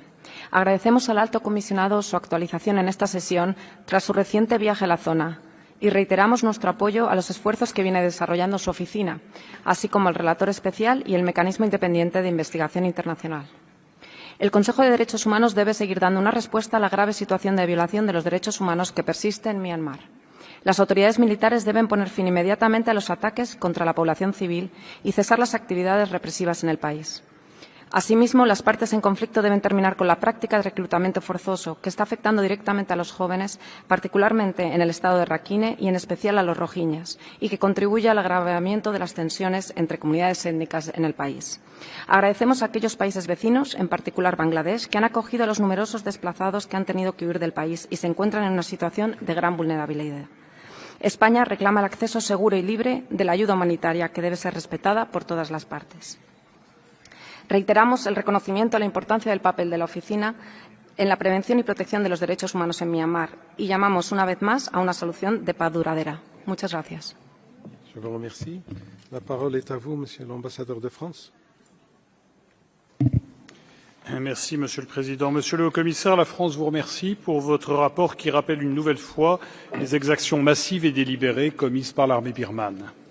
Cela fait plus de 3 ans que l'armée opprime le peuple birman. Depuis son coup d'État, elle multiplie les frappes aveugles, les emprisonnements arbitraires, la torture et les violences sexuelles contre les femmes et les filles, la persécution de minorités politiques, religieuses ou ethniques. Le bombardement de l'hôpital de l'État Chine le mois dernier n'est qu'un exemple du ciblage régulier des populations et des infrastructures civiles. Les progrès des rébellions armées ces derniers mois illustrent le rejet croissant de ces exactions commises par l'armée, par la population birmane. La France soutient le mécanisme d'enquête indépendant pour la Birmanie, indispensable pour rendre justice à toutes les victimes, à commencer par les Rohingyas. La France exhorte les autorités de facto à mettre en œuvre la résolution 2669 du Conseil de sécurité, à mettre fin aux violences, à libérer immédiatement les plus de 20 000 prisonniers détenus arbitrairement, y compris la conseillère pour l'État Aung San Suu Kyi et le président de la République Win Myint, à construire les conditions nécessaires à un retour sûr, volontaire et digne des Rohingyas, et plus largement à accepter sincèrement le nécessaire processus de dialogue politique incluant toutes les parties, conformément au consensus en 5 points de l'ASEAN. Nous réitérons notre plein soutien à la population birmane et ses aspirations légitimes à la démocratie. Je vous remercie.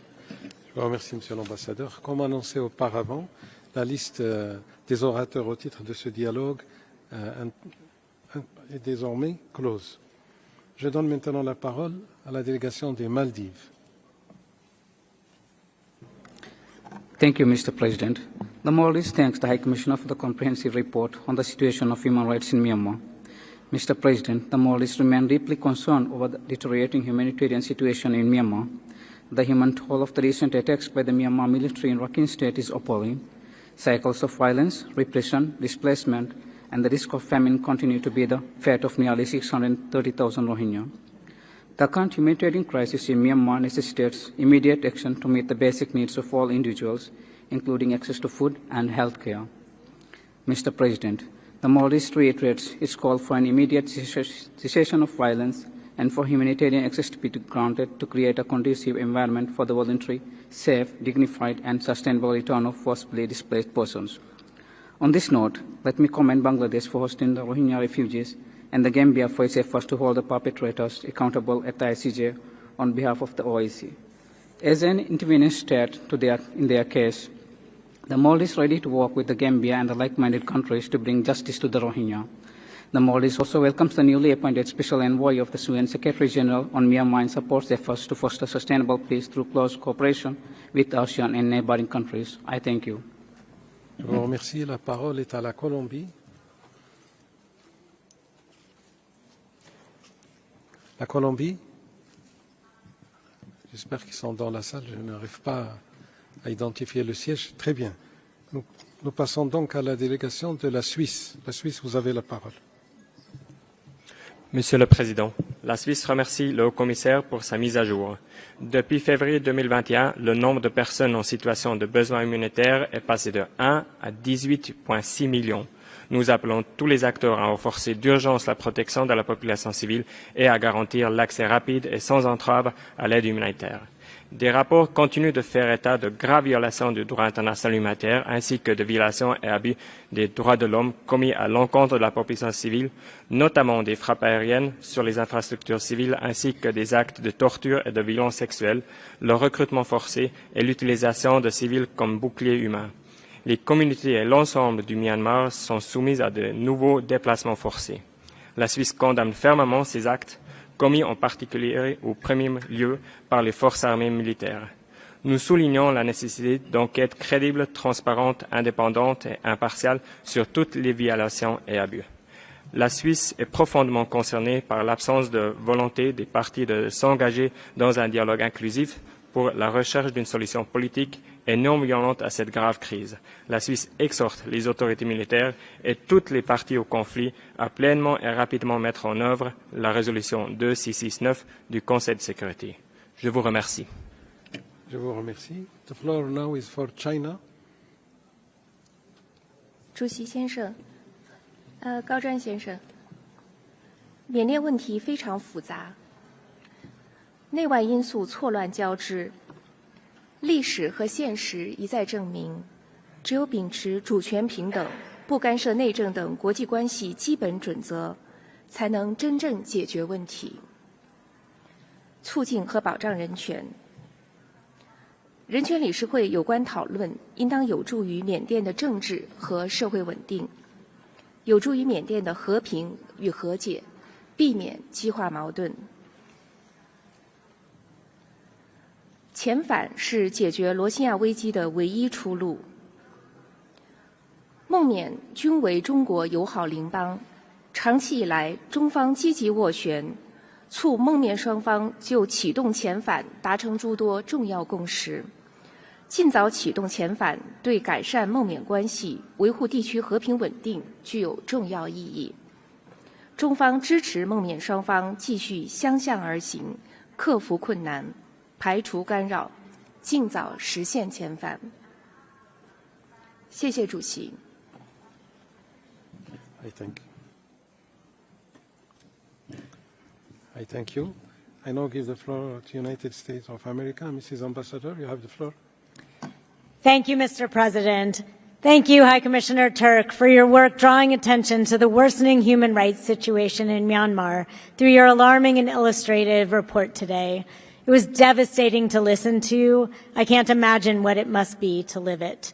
We support your impassioned advocacy in recent weeks to raise the alarm about escalating violence and intercommunal tensions in Rakhine State. The world simply cannot sit idly by and allow the status quo to continue. The United States condemns the reported forced conscription of Rohingya and the targeted destruction of towns in Rakhine, resulting in the displacement of civilians.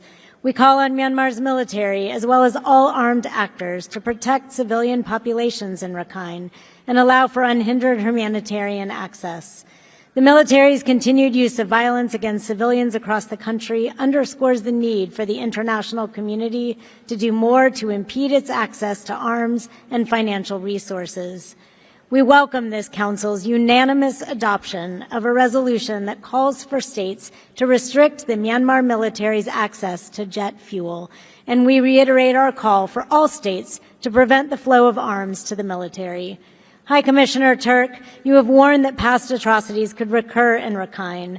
What can member states do to prevent this? I thank you. Thank you, Mrs. Ambassador. The floor now is for Bangladesh. Thank you, Mr. President. Bangladesh thanks High Commissioner for presentation of the report.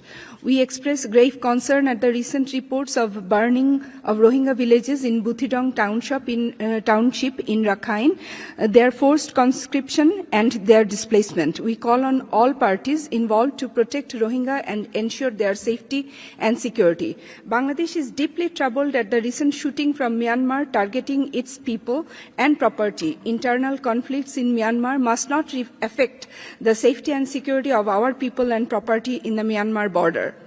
Mr. President, Bangladesh has been hosting around 1.2 million Rohingya for nearly 7 years, despite various constraints. Sustainable repatriation of Myanmar of Rohingyas is the only solution to this crisis. We have continued our engagements with all parties concerned for commencement of Rohingya repatriation. We urge international community to come forward to create better conditions, invest in livelihood options for the Rohingya in Rakhine, and thus help reintegrate the Rohingya returnees. In the context of decreasing funding in Joint Response Plan, we call for adequate humanitarian assistance for the Rohingyas temporarily sheltered in Bangladesh. Finally, we urge High Commissioner and his office to keep the Rohingya issue high on the agenda until the accountability and justice is ensured and a durable solution is achieved. I thank you. شكرا. أعطي الكلمة الآن للعربية السعودية. شكرا السيد الرئيس. اطلعت بعثة بلادي باهتمام على تقرير المفوض السامي بشأن حالة حقوق الإنسان في مينمار، وتطلع حكومة بلادي عن كثب على الوضع في مينمار، وتدعو أصحاب المصلحة المعنيين على المستوى الوطني للحفاظ على الحوار البناء الذي يسهم إلى حلول عملية. السيد الرئيس، تؤكد المملكة على موقفها الثابت والداعم لحماية المدنيين في مينمار، لا سيما أزمة مسلمي الروهينجا، وتدعو إلى ضمان سلامتهم وأمنهم والاعتراف بحقوقهم الأساسية دون مزيد من التأخير، بما في ذلك الحق في المواطنة الكاملة وتهيئة الظروف لعودة آمنة وكريمة للاجئي الروهينجا إلى موطنهم الأصلي. كما وقد عملت المملكة منذ بداية الصراع باستضافة أكثر من 260 ألف من الروهينجا الذي تم تقديم الرعاية الصحية العامة وفرص العمل لهم وتقديم التعليم لأطفالهم. ودعمت المملكة أيضا لاجئي الروهينجا في عدد من الدول في المجالات المتعلقة بالاستجابة للإغاثة الطارئة والتعليم والمأوى والصحة. ختاما السيد الرئيس، ستواصل المملكة دعم الروهينجا بالتعاون مع المجتمع الدولي لضمان حصولهم على حقوقهم في العيش بسلام وكرامة في وطنهم. وشكرا السيد الرئيس. أشكركم. The floor now is for Russian Federation. Господин председатель, Россия продолжает уделять пристальное внимание ситуации в Мьянме. Серьезным фактором дальнейшей деградации обстановки в этом государстве является политико-дипломатическая и финансовая поддержка антиправительственных сил представителями коллективного Запада. Такого рода действия значительно осложняют перспективы восстановления общественно-политического спокойствия в стране. В этих условиях выступаем против использования многосторонних площадок, включая СПЧ, для давления на НИПИДы и осуждаем попытки западных стран политизировать мьянмарское досье.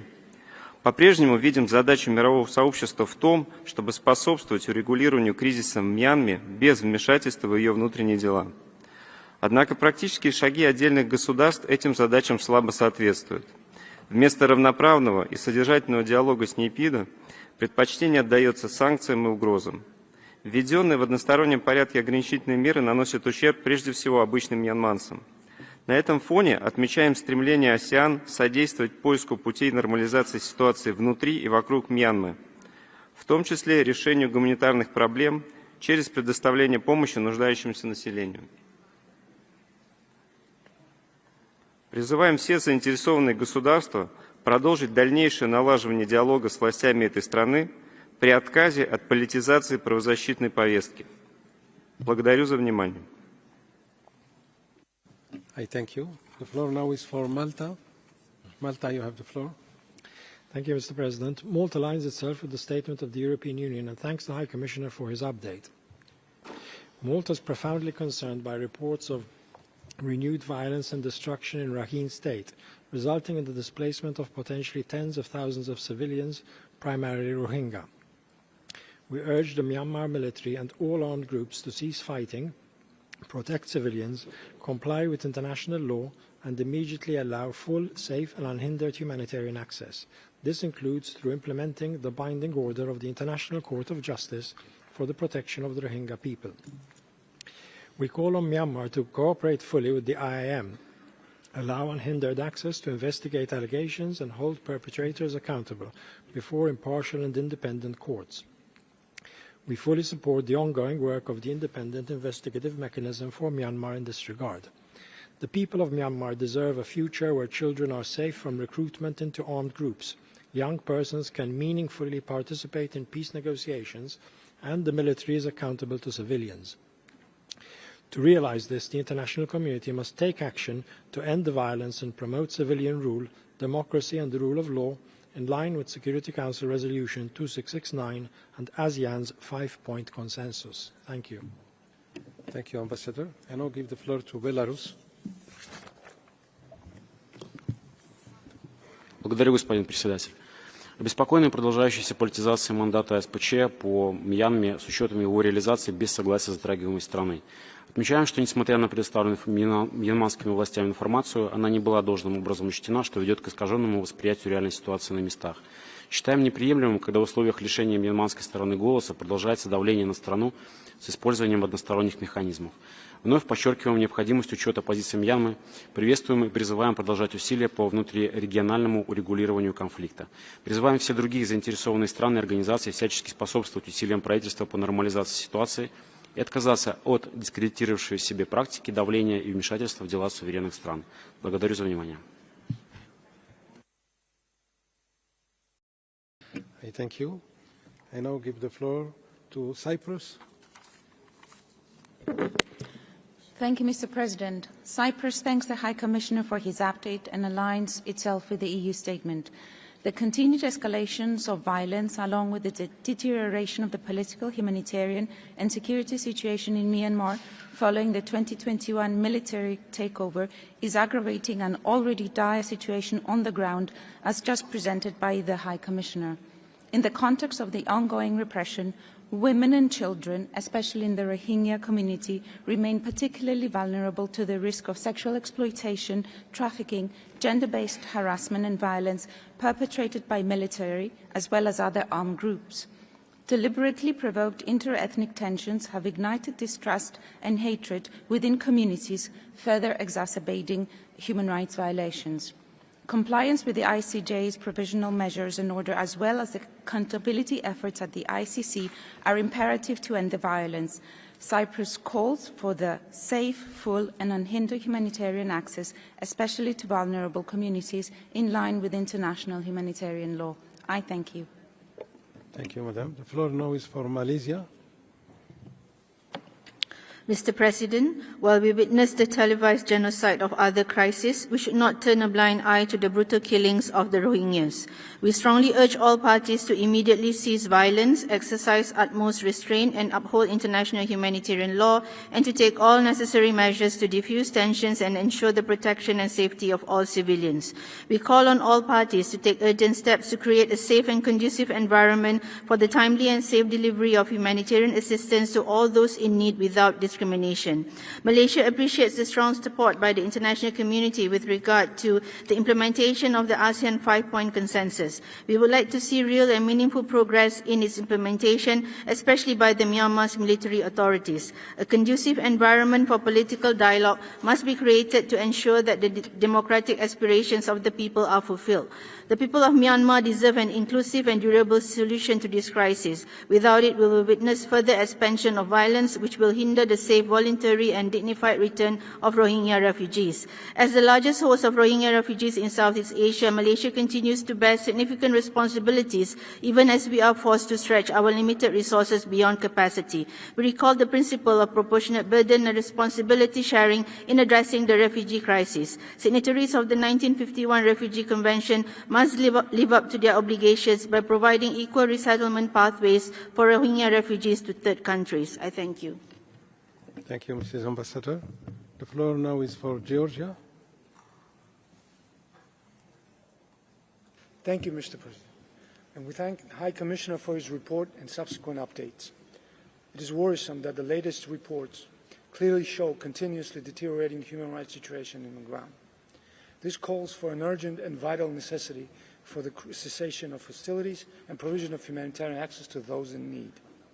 Georgia also shares concern over the recent escalation of violence, including in Rakhine State and Zagang region, which has resulted in increased death toll among civilians. These circumstances further trigger the forced displacement, and up to this point, continue to leave Rohingya refugees deprived of their ability to exercise the right of safe and dignified return to their homes. Georgia reiterates the necessity of prioritizing protection of civilians and reaffirms its support to the call of the High Commissioner for unhindered humanitarian access to the population of Myanmar, which is in dire need of life-saving assistance. Thank you.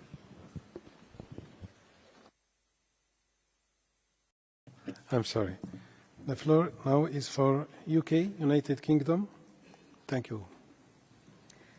Thank you, High Commissioner, for your report. The conflict across Myanmar is escalating alarmingly, inflicting huge suffering on civilians and driving a devastating human rights and humanitarian crisis. Across Rakhine State, all communities are being targeted by ongoing airstrikes and shelling. The spread of disinformation is stoking intercommunal conflict and dividing communities. Recent attacks in Bitidong and in Baimpuyu have fueled further displacement and caused the loss of innocent lives. The suffering of Rakhine communities, including the Rohingya, has been compounded by restrictions on humanitarian access. Food and medical supplies are urgently needed. The international community must consider all options for reaching those in Rakhine. Since 2017, the UK has provided over £45 million to the Rohingya and other Muslim minorities in Myanmar, and £391 million to Rohingya living in camps in Bangladesh. The current conditions in Rakhine State are not conducive to returns, which must be voluntary, safe and dignified. Accountability is crucial. We recall the provisional measures made by the International Court of Justice and continue to support evidence gathering, including by the IM. High Commissioner, what more can the Council do to ensure that humanitarian assistance reaches those in Rakhine? Thank you. Thank you, Mrs. Ambassador. The floor now is for Austria. Thank you, Mr. President. Austria aligns with the EU statement and thanks the High Commissioner for his report. The current levels of violence and suffering in Rakhine are unheard of since 2017. Reports of entire villages being bombed and burned down, corpses thrown in the streets, people extorted and abused are deeply disturbing. Both the Arakan army and the Myanmar military have reportedly increased their attacks on civilians in Rakhine, particularly the Rohingya. In the face of this violence, hundreds of thousands of people have been displaced multiple times. Rohingya are once again trying to flee to neighboring Bangladesh for safety. We urge Bangladesh to keep its borders open for refugees. In the refugee camps in Cox's Bazar, the Rohingya face an extremely dire human rights and humanitarian situation. We therefore encourage the High Commissioner and the country team to enhance their protection work in Cox's Bazar and to maintain a human rights focus in their work. Austria reiterates its call on the Myanmar military and all parties involved in the conflict in Myanmar to abide by the rules of international humanitarian and human rights law. I thank you. Thank you, Madam. The floor now is for Ghana. Mr. President, Ghana is deeply concerned about the tragic circumstances of Rohingya Muslims and other minorities in Myanmar. It is regrettable that despite the strong urging by the international community, the authorities of Myanmar have not done enough to find lasting solutions to the complex and delicate issues affecting the welfare of Rohingya population and other minorities, including accelerating the implementation of initiatives to comprehensively address the rolling resentment, distrust, and hostility directed against them. Mr. President, there is simply no justification for any population or a group of people to be subjected to persistent displacement and denied the protection accorded to all persons. We therefore call for the reversal of all discriminatory policies and actions against the Rohingya Muslims and affirm our support for accountability measures to tackle the atrocities and serious violations of human rights, especially those committed against children, girls, and women. In closing, we emphasize that a credible and genuine approach needs to be found to facilitate the voluntary, safe, and dignified return of Rohingya refugees in order to assure a pathway to sustainable peace and long-lasting sustainable stability of Myanmar. I thank you. Thank you, Madam. And now give the floor to Venezuela. Gracias, presidente. Venezuela reconoce la complejidad de la situación en Myanmar. Alentamos a seguir apoyando los esfuerzos de buena fe en la búsqueda de la paz duradera y el desarrollo sostenible de su pueblo, con un enfoque no politizado, con estricto apego al derecho internacional de los derechos humanos, al respeto a la soberanía y la no injerencia en los asuntos internos de los Estados. En ese sentido, consideramos que la aplicación de medidas coercitivas unilaterales y la imposición de mandatos no contribuyen en nada a solventar las necesidades del pueblo de Myanmar. Al contrario, estas acciones pueden generar mayores tensiones internas. Venezuela seguirá abogando por la vigencia de los derechos humanos de la población y alentando los esfuerzos por la paz y la reconciliación nacional en Myanmar, exhortando al diálogo político como vía esencial para solucionar las diferencias en el país. Muchas gracias. Thank you, Madam. The floor now is for Gambia. Mr. Ambassador. Mr. President, the Gambia fully aligns with the OIC statement and thanks the High Commissioner for his update on the human rights situation in Myanmar. We share the High Commissioner's concern about the catastrophic situation of human rights in Myanmar. We strongly condemned the military's systematic denial of the civilian population's basic human rights. Additionally, we share the High Commissioner's concern that the Rohingya people continue to subject to ruthless oppression. As this violates the provisional measures ordered by the International Court of Justice, the Gambia will continue its pursuit of accountability for the ongoing genocidal acts against the Rohingya people and call for continued international support. We condemned all forms of human rights abuses against the Rohingya and other vulnerable populations, whether committed by the military or ethnic armed organizations. Mr. President, we ask what further actions can we take to support a peaceful transition to democracy in Myanmar while also protecting especially vulnerable populations and striving towards accountability for the ongoing perpetration of human rights abuses. And I thank you. Thank you, Mr. Ambassador. The floor now is for India. Mr. President, we take note of the High Commissioner's report on the situation of human rights in Myanmar. We remain deeply concerned over the precarious humanitarian and security situation in Myanmar. As an immediate neighbor and a friend of the people of Myanmar, India has been repeatedly calling for immediate cessation of violence by all sides, release of political detainees, humanitarian assistance, and the resolution of the crisis through constructive dialogue. We reiterate the need to arrive at peaceful solutions that are Myanmar-led and Myanmar-owned. Increased influx of people from Myanmar into our northeastern states and the challenge of transnational crimes such as drug and human trafficking continue to be areas of grave concern. We've always accorded priority to the peace, stability and development of Myanmar and have been making consistent democratic systems and practices, including in the areas of constitutionalism and federalism in Myanmar. India remains steadfast in its support of Myanmar's transition towards inclusive federal democracy. Mr. President, we support the ASEAN-led efforts and the ASEAN 5-point consensus and continue to closely coordinate our policy with ASEAN in this regard.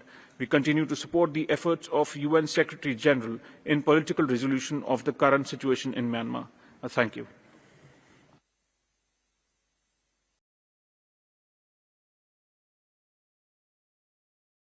Malawi, you have the floor. Apparently Malawi, oh sorry. Please, Thank you, Malawi, Mr. President. Malawi thanks the High Commissioner for the report, and we are deeply concerned about the deteriorated situation in Myanmar, especially the indiscriminate attacks on civilians, the destruction of civilian infrastructure, and targeting of religious sites and personnel. Malawi is also troubled by the continued violence and grave human rights violations against the Rohingya and other minority communities, which appear to be inconsistent with the provisional measures ordered by the International Court of Justice. Accountability for these crimes is essential. Malawi urges the international community to take urgent and effective action to protect the Rohingya and other minorities and ensure that the Myanmar military respects its obligations under international law. Malawi further urges the international community to act with unity and determination to hold perpetrators accountable and support the people of Myanmar in their quest for democracy, human rights, and sustainable peace. Thank you very much. I thank you, sir. And now the floor is for Thailand. Thank you, Mr. President. Thailand appreciates the High Commissioner for his report. Thailand remains deeply concerned over the escalation of violence in many parts of Myanmar, which has led to even more forced displacement and complicating the already difficult humanitarian situation and aid delivery in the country. On the 25th of March this year, Thailand delivered humanitarian assistance to approximately 20,000 internally displaced persons in Kayin State. It was the first cross-border humanitarian assistance into Myanmar, carried out by the Thai and Myanmar Red Cross societies under the observation of the AHA Center. Thailand is considering ways and means to conduct the next phase of humanitarian assistance as a step to implement the ASEAN's 5-point consensus. We organize meetings with the international organizations, academia, and civil society to exchange views on how to scale up, diversify, and engage more with relevant local partners. We hope that the international community will continue to support efforts to alleviate suffering and promote human rights of Myanmar people, and also to support ASEAN efforts to foster a peaceful political solution in Myanmar. Thank you. Thank you, Mrs. Ambassador. The floor now is for Vietnam. Mr. President, we take note of the High Commissioner's report on the situation of human rights in Myanmar. We emphasize that the process of addressing the situation in Myanmar must be owned and led by the country itself, in line with the will and interests of the people of Myanmar. This is to ensure the fundamental principles of non-interference in the international affairs of the country and respect for its sovereignty, independence, territorial integrity, and unity. Relevant parties in Myanmar should work in good faith with ASEAN and to fully and effectively implement the 5-point consensus so as to end violence, create a conducive environment for inclusive dialogue and reconciliation, while ensuring humanitarian and healthcare access for all without any discrimination. Vietnam commends and encourages the closer cooperation between ASEAN and the UN in assisting Myanmar to seek a workable and endurable solution to its existing issue, including the collaboration between their respective special envoys on the Myanmar issue and between the ASEAN Coordinating Center for Humanitarian Assistance on Disaster Management and the UN agencies in humanitarian aid. Vietnam calls for greater efforts in addressing the root causes of the refugee situation in Rakhine State. Thank you, Mr. Ambassador, for your declaration. I now give the floor to the Lao PDR. Sorry, Mr. Ambassador. Thank you, Mr. President. The Lao PDR reaffirmed that restoring peace and stability is a necessary condition for the promotion and protection of human rights in Myanmar. We call all parties to prioritize peace and stability and create conducive conditions for a conclusive national dialogue and safe delivery of humanitarian assistance without discrimination. The Lao PDR supports ASEAN's role in facilitating Myanmar to have a comprehensive and durable solution through the implementation of the ASEAN 5-point consensus.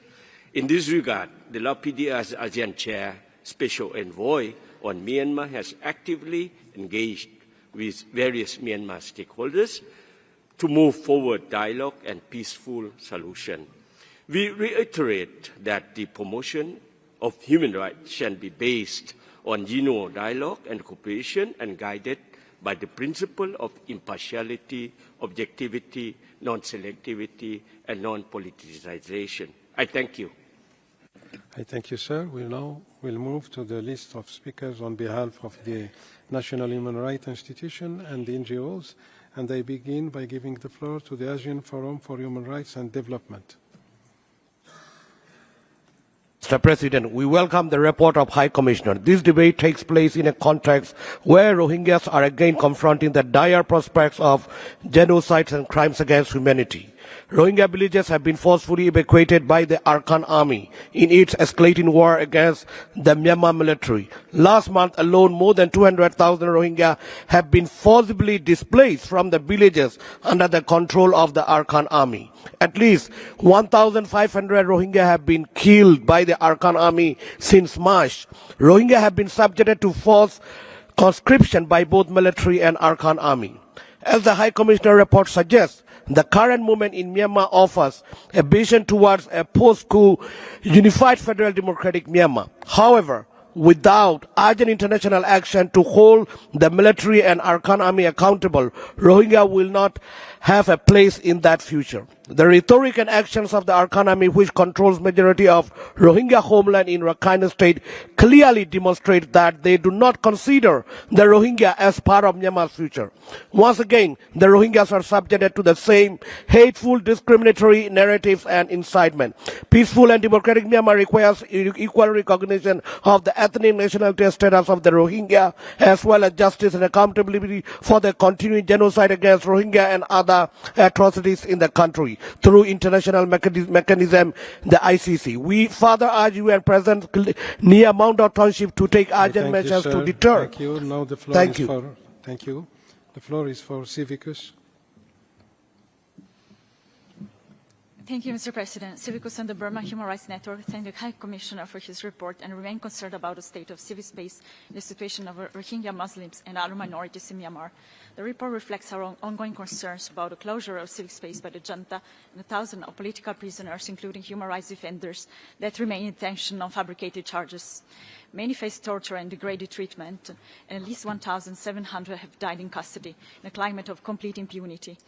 We are also concerned about indiscriminate attacks against civilians with weapons applied by a number of countries, the impact of the conscription law.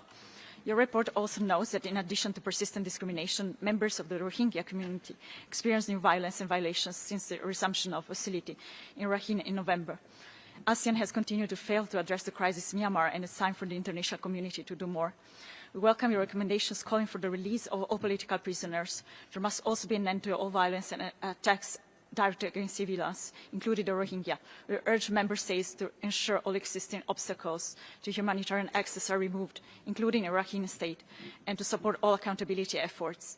We ask the High Commissioner, what should the Council do to adequately and promptly hold the assault on civic space and serious human rights violations committed by the junta and other armed groups, and to push ASEAN to end its inaction on Myanmar.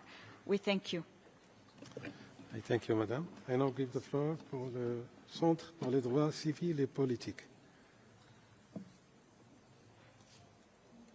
The Center for Civil and Political Rights welcomes the report of the High Commissioner. However, this report is another evidence of the atrocity of the Myanmar military, catastrophic situation created by it, and grave violation of international human rights and humanitarian law, primarily committed by the junta and its affiliates, but also by other actors involved in the conflict, including abuses and discriminations against Rohingyas. The rule of law and domestic justice system are collapsed. Political prisoners are tried in prison courts where the public access is severely limited. Judges are forced to give maximum prison sentences through pro forma process, which completely disregard fair trial rights. Torture and sexual violence are rampant in detention. The enforcement of the conscription law has added another dimension to the risk faced by civilians, especially the youth among vulnerable groups, including Rohingyas. Mr. High Commissioner, the junta has been ignoring the calls from the international community, including Security Council resolution and the ASEAN 5-point consensus. What should be done to ensure your recommendations addressed to it are properly implemented? What concrete action should be taken by the international community to assist and strengthen the local governance systems as identified in your report? Moreover, what concrete steps can you suggest to the NUG in order for it to ratify and implement the ICCPR and CAT, and to effectively engage with the UN mechanism, in particular concerning the challenge of its recognition by the UN Credential Committee? I thank you. I thank you, Madam. The floor now is for Association Mauna for Human Rights and Immigration. Thank you. We thank the High Commissioner for his report. Ever since the coup in 2021, grave violations of human rights have increased against the Rohingya Muslims and other minorities in Myanmar. The escalation of hostilities between the state military and the Arakan army has intensified the humanitarian crisis. Forced recruitment into the military, along with indiscriminate attacks by ground, sea, and air, have resulted in the death of hundreds of civilians.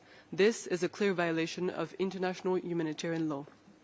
As highlighted in the High Commissioner's report, nearly 2.8 million people have been displaced, both within Myanmar and across neighboring countries. Among religious and ethnic minorities impacted by the conflict, the situation of the Rohingya, who have already suffered discrimination and human rights violation for decades, is worsening as they are now targeted by both parties. Association Mauna and Geneva International Center for Justice call on the international community to increase humanitarian aid for all affected, including refugees in neighboring countries. Rohingya must be granted citizenship, full rights, and assured a safe return to their homeland. Finally, we support the High Commissioner's call to refer the current situation in Myanmar to the International Criminal Court by the Security Council, with the goal of holding military leaders accountable for committing war crimes. Without accountability, there can be no lasting peace. I thank you. Thank you. The floor now is for Lawyers' Rights Watch Canada by video. Lawyers' Rights Watch Canada and the International Bar Association's Human Rights Institute deplore the catastrophic deterioration of human rights in Myanmar due to the military junta's systematic commission of atrocities against civilians. Over 3 years into the military coup, the junta has increased attacks on displaced and conflict-affected ethnic and minority populations and on human rights defenders and activists. Mass displacement continues at an alarming rate, with over 2.8 million internally displaced in Myanmar since the coup and nearly 19 million in humanitarian need.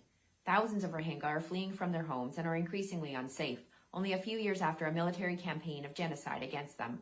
They are now facing atrocities by the junta and the Arakan army. The primary cause of violations is unchecked impunity of Myanmar's military and laws that violate international law, implemented by courts with no independence. More than 20,500 are unlawfully detained, including over 160 sentenced to death. Torture, ill-treatment, and extrajudicial killings are routine, along with denial of adequate legal representation and fair trials. Lawyers face restrictions, threats, prosecution, and arbitrary detention when trying to represent political detainees in unfair closed proceedings. We call on all council members, observer states, and UN bodies to engage with the National Unity Government, ethnic resistance organizations, and broader civil society to strengthen local governance systems, seize engagement with the junta and stop the flow of weapons, and facilitate the immediate delivery of humanitarian assistance to displaced and vulnerable populations. Thank you. Thank you, Madam. The floor now is for Human Rights Watch. In Myanmar, Bangladesh and across the region, the Rohingya are denied safety and dignity, trapped in cycles of violence and repression while they continue waiting for justice and freedom. In Rakhine State, about 630,000 Rohingya are caught in the crosshairs as Myanmar's junta and the Arakan army battle for control. More than 200,000 civilians have been displaced since the fighting resumed last November. Rohingya villages that were devastated by military atrocities in 2017 are again being targeted in widespread arson attacks.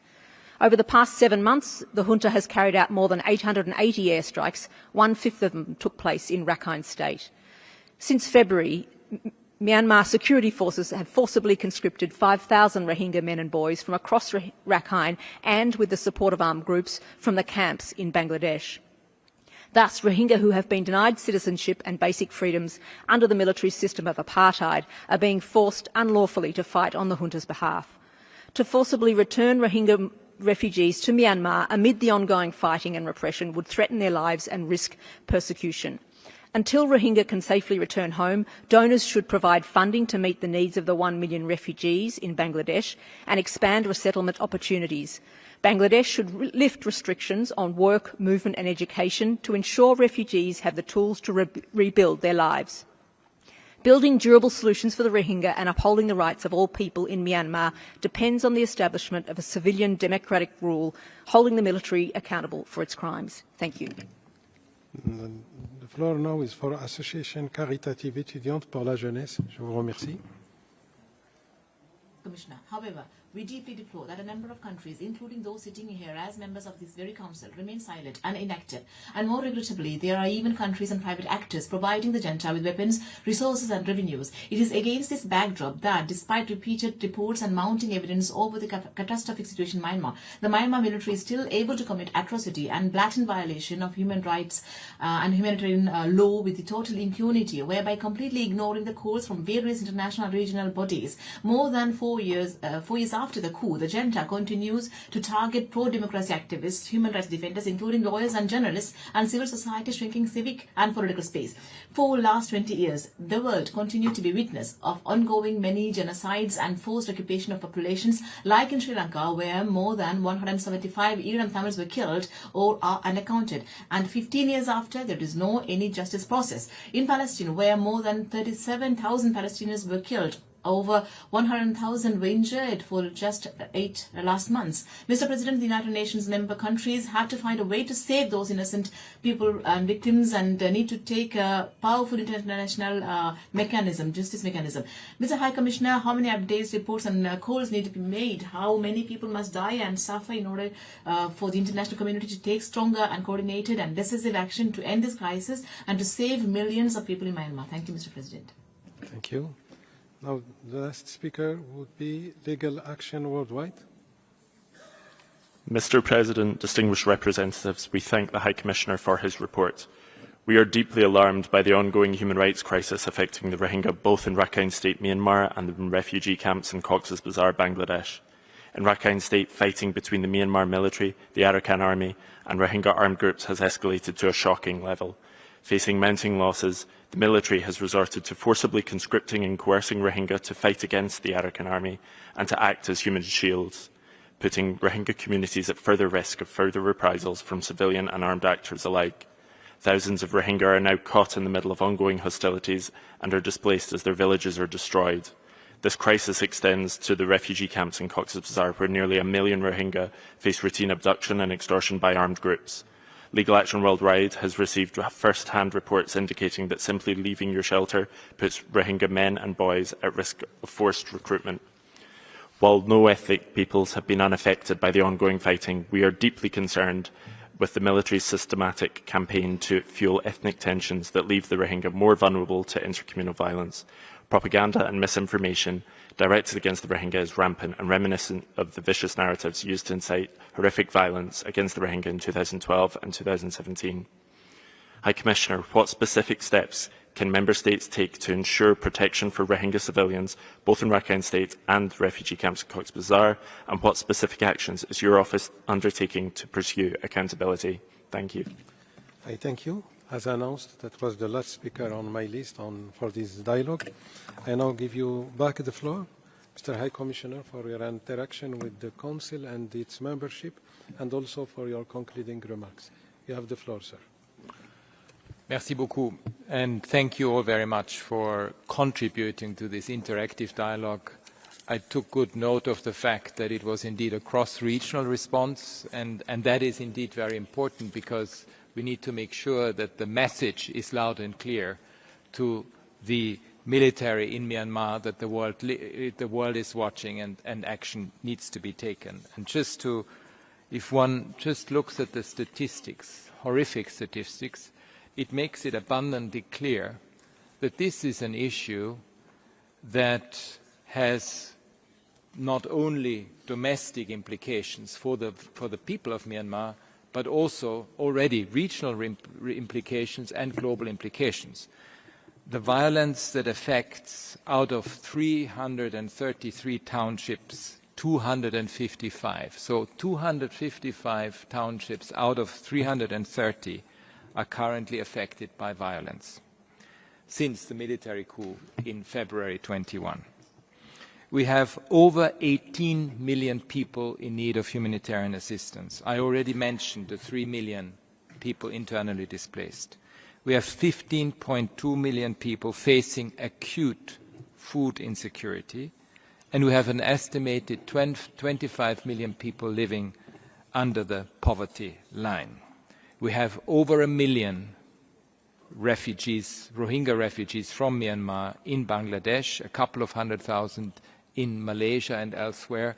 So anyone who would say that this is a matter of domestic concern is certainly proven wrong by the very statistics that I have just mentioned, but also by the result of the impact that the crisis had on neighboring countries and beyond. There is I think one delegation mentioned this in particular, there's a specific gender dimension to it. The gender impact of the coup has been tremendous. It continues to worsen. At least 185 girls and 841 women have been killed by the military since the coup. 5,536 have been arrested. These are our statistics. It may mean that there is only the tip of the iceberg. Of the 167 individuals that were sentenced to death by military-controlled courts that deny any guarantee, 16 are women. Sexual violence is reported as rampant, although fears and shame prevent a proper quantification of these crimes. And when it comes to the internally displaced, half of them, 1.5 million, are women, and of the displaced population are women and girls. They have no or only limited access to education and health, and in several parts of the country to shelter and food. Recent reports of the initiation of forced conscription by the military involves also women under the military law, which obviously exacerbates all these existing concerns. It is absolutely clear that humanitarian response as a whole has to be stepped up, and where we need much more creativity in the way that this humanitarian assistance actually gets delivered. It has to involve a lot more of the local possibilities, and most certainly avoid any military channels. So all the non-military channels have to be increased massively so that important humanitarian assistance can go into the country. And I think we really need more creativity about cross-border assistance as well. I mean, the Thai delegation mentioned the initiative on their border. The ASEAN support absolutely needs to be built up, but also the UN and ASEAN humanitarian assistance needs to be particularly strengthened. We know that this is going to be particularly challenging in Rakhine State, as neither the military nor the Arakan army will protect Rohingya. So I have to say, when it comes to Rakhine State, this is incredibly challenging, and we need to make sure that all arbitrary denial of humanitarian access and humanitarian assistance are properly documented, so they are part of the accountability framework that needs to be part of all accountability efforts in that regard.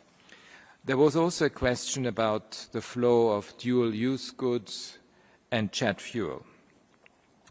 And as you remember, I have reportedly mentioned to this Council that the impact of airstrikes on the civilian population is atrocious.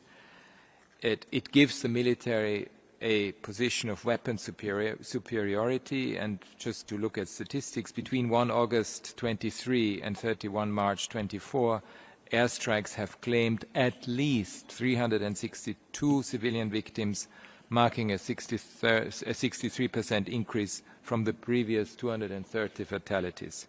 Limiting access to jet fuel and dual-use equipment is absolutely critical to ensure protection of civilians and prevent the military to continue perpetrating violations.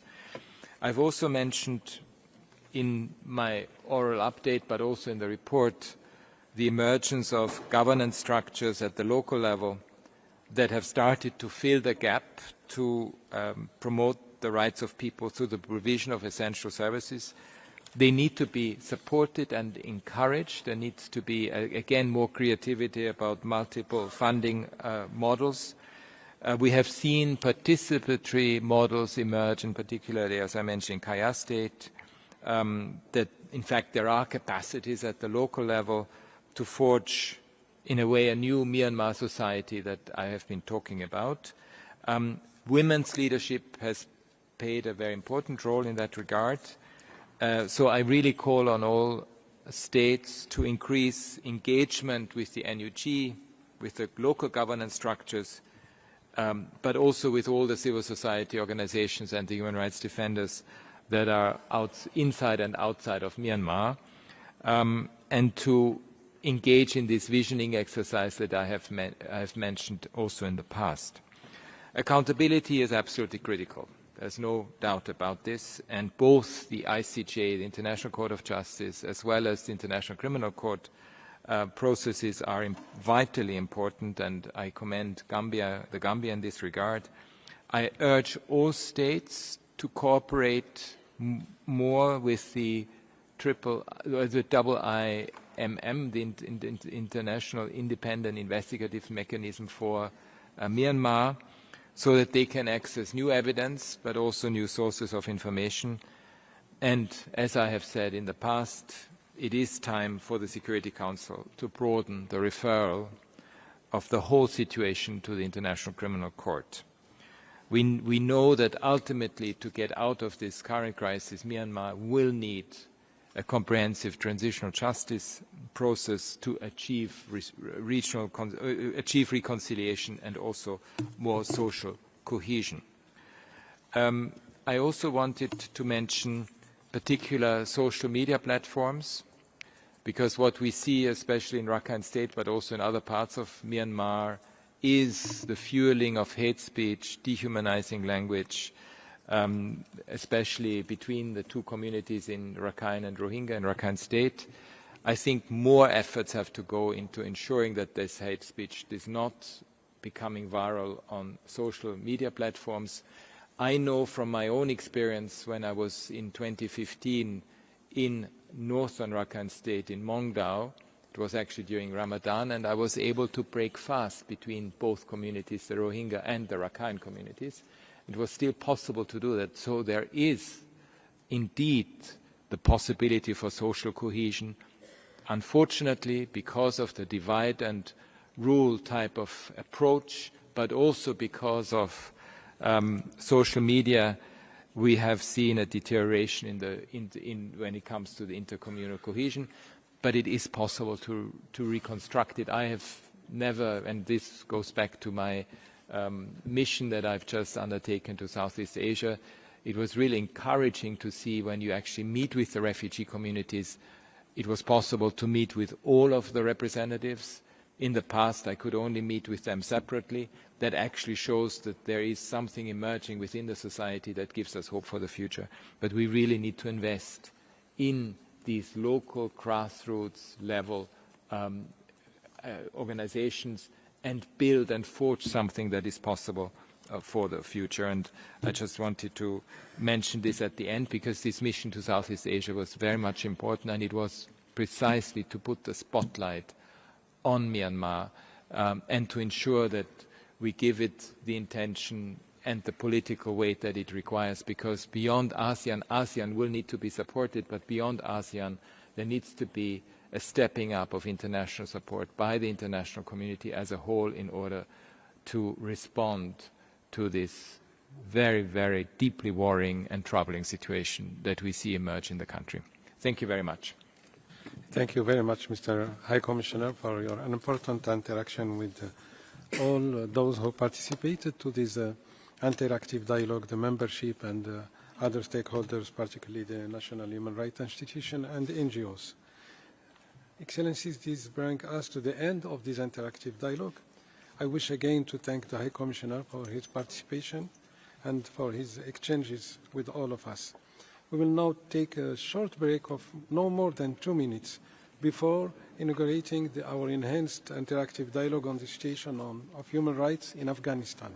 No more than 2 minutes, please. And by the way, we have secured the possibility to stay in room and advancing in our work till 1:15 p.m.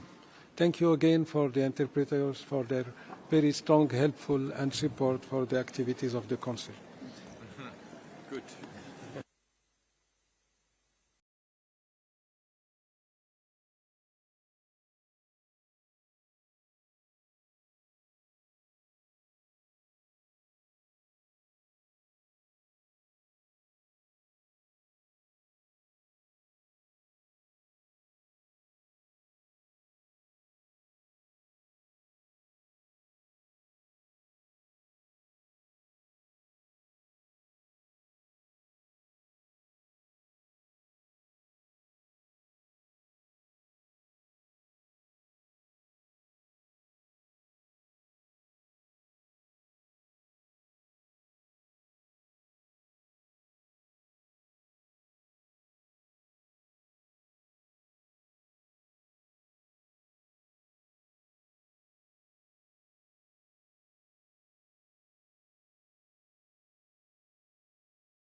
Ambassador. Hello, good morning.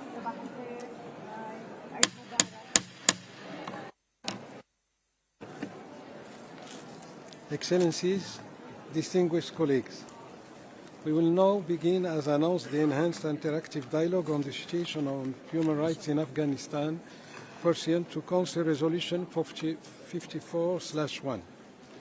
Exceptionally, interpretation into Dari will be available this meeting.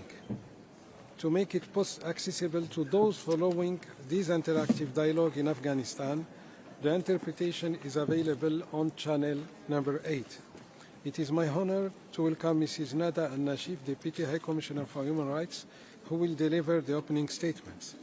Let me also welcome our distinguished presenters, Mr. Richard Bennett, Special Rapporteur on the situation of human rights in Afghanistan, Her Excellency Mr. Nazir Ahmed Andisha, Permanent Representative of Afghanistan to the United Nations Office in Geneva, Mrs. Ben Hafsa Yaqoubi, woman and disability rights activist, Mrs. Shafiqa Kpal, poet, writer, and human rights activist, Mrs. Lina Tori Yan, woman, peace and security advocate, and finally, Mrs. Leila, a young girl from inside Afghanistan by video message. The list of speakers will close in 15 minutes.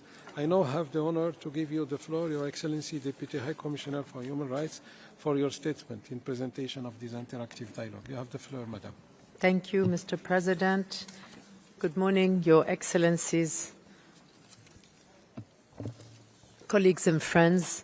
I'm pleased to present the High Commissioner's talking points to represent him at this enhanced interactive dialogue on the situation of human rights of women and girls in Afghanistan. And let me start by extending a particular welcome of solidarity to the courageous Afghan women who are participating with us today and to those joining us from Afghanistan and from around the world. It is critical to ensure that your voices remain at the center of this Council's discussion and across all other international fora. The grave scale of abuses in Afghanistan requires sustained international attention to the plight of Afghan women and real support for their cause. Our office has sought to enable this Council to hear directly a diversity of voices of Afghan women from inside and outside Afghanistan, their views, their lived experiences, the concerns they have, the difficulties they face, and their determination to face the future. This dialogue will focus on the phenomenon of an institutionalized system of discrimination, segregation, disrespect for human dignity, and the exclusion of women and girls in Afghanistan. In particular, it will address the ongoing impact of Taliban policies on women's and girls' enjoyment of fundamental freedoms and rights. This assault on women continues to affect and limit all their rights, including the right to education, the right to work, and to access effective remedies for injustice, violence, and discrimination. This enhanced dialogue builds upon the dialogue that we held a year ago with the Special Rapporteur and the Working Group on discrimination against women and girls. Since then, regrettably, the situation has worsened. Restrictions on all rights have tightened. Women are now essentially confined to their homes.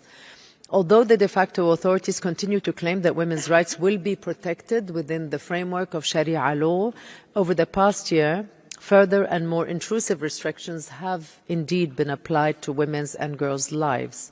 The cumulative effect of these various edicts has removed women and girls from public life, confining them to their homes, denying their fundamental rights and freedoms, their individual autonomy, and the most basic opportunities of life.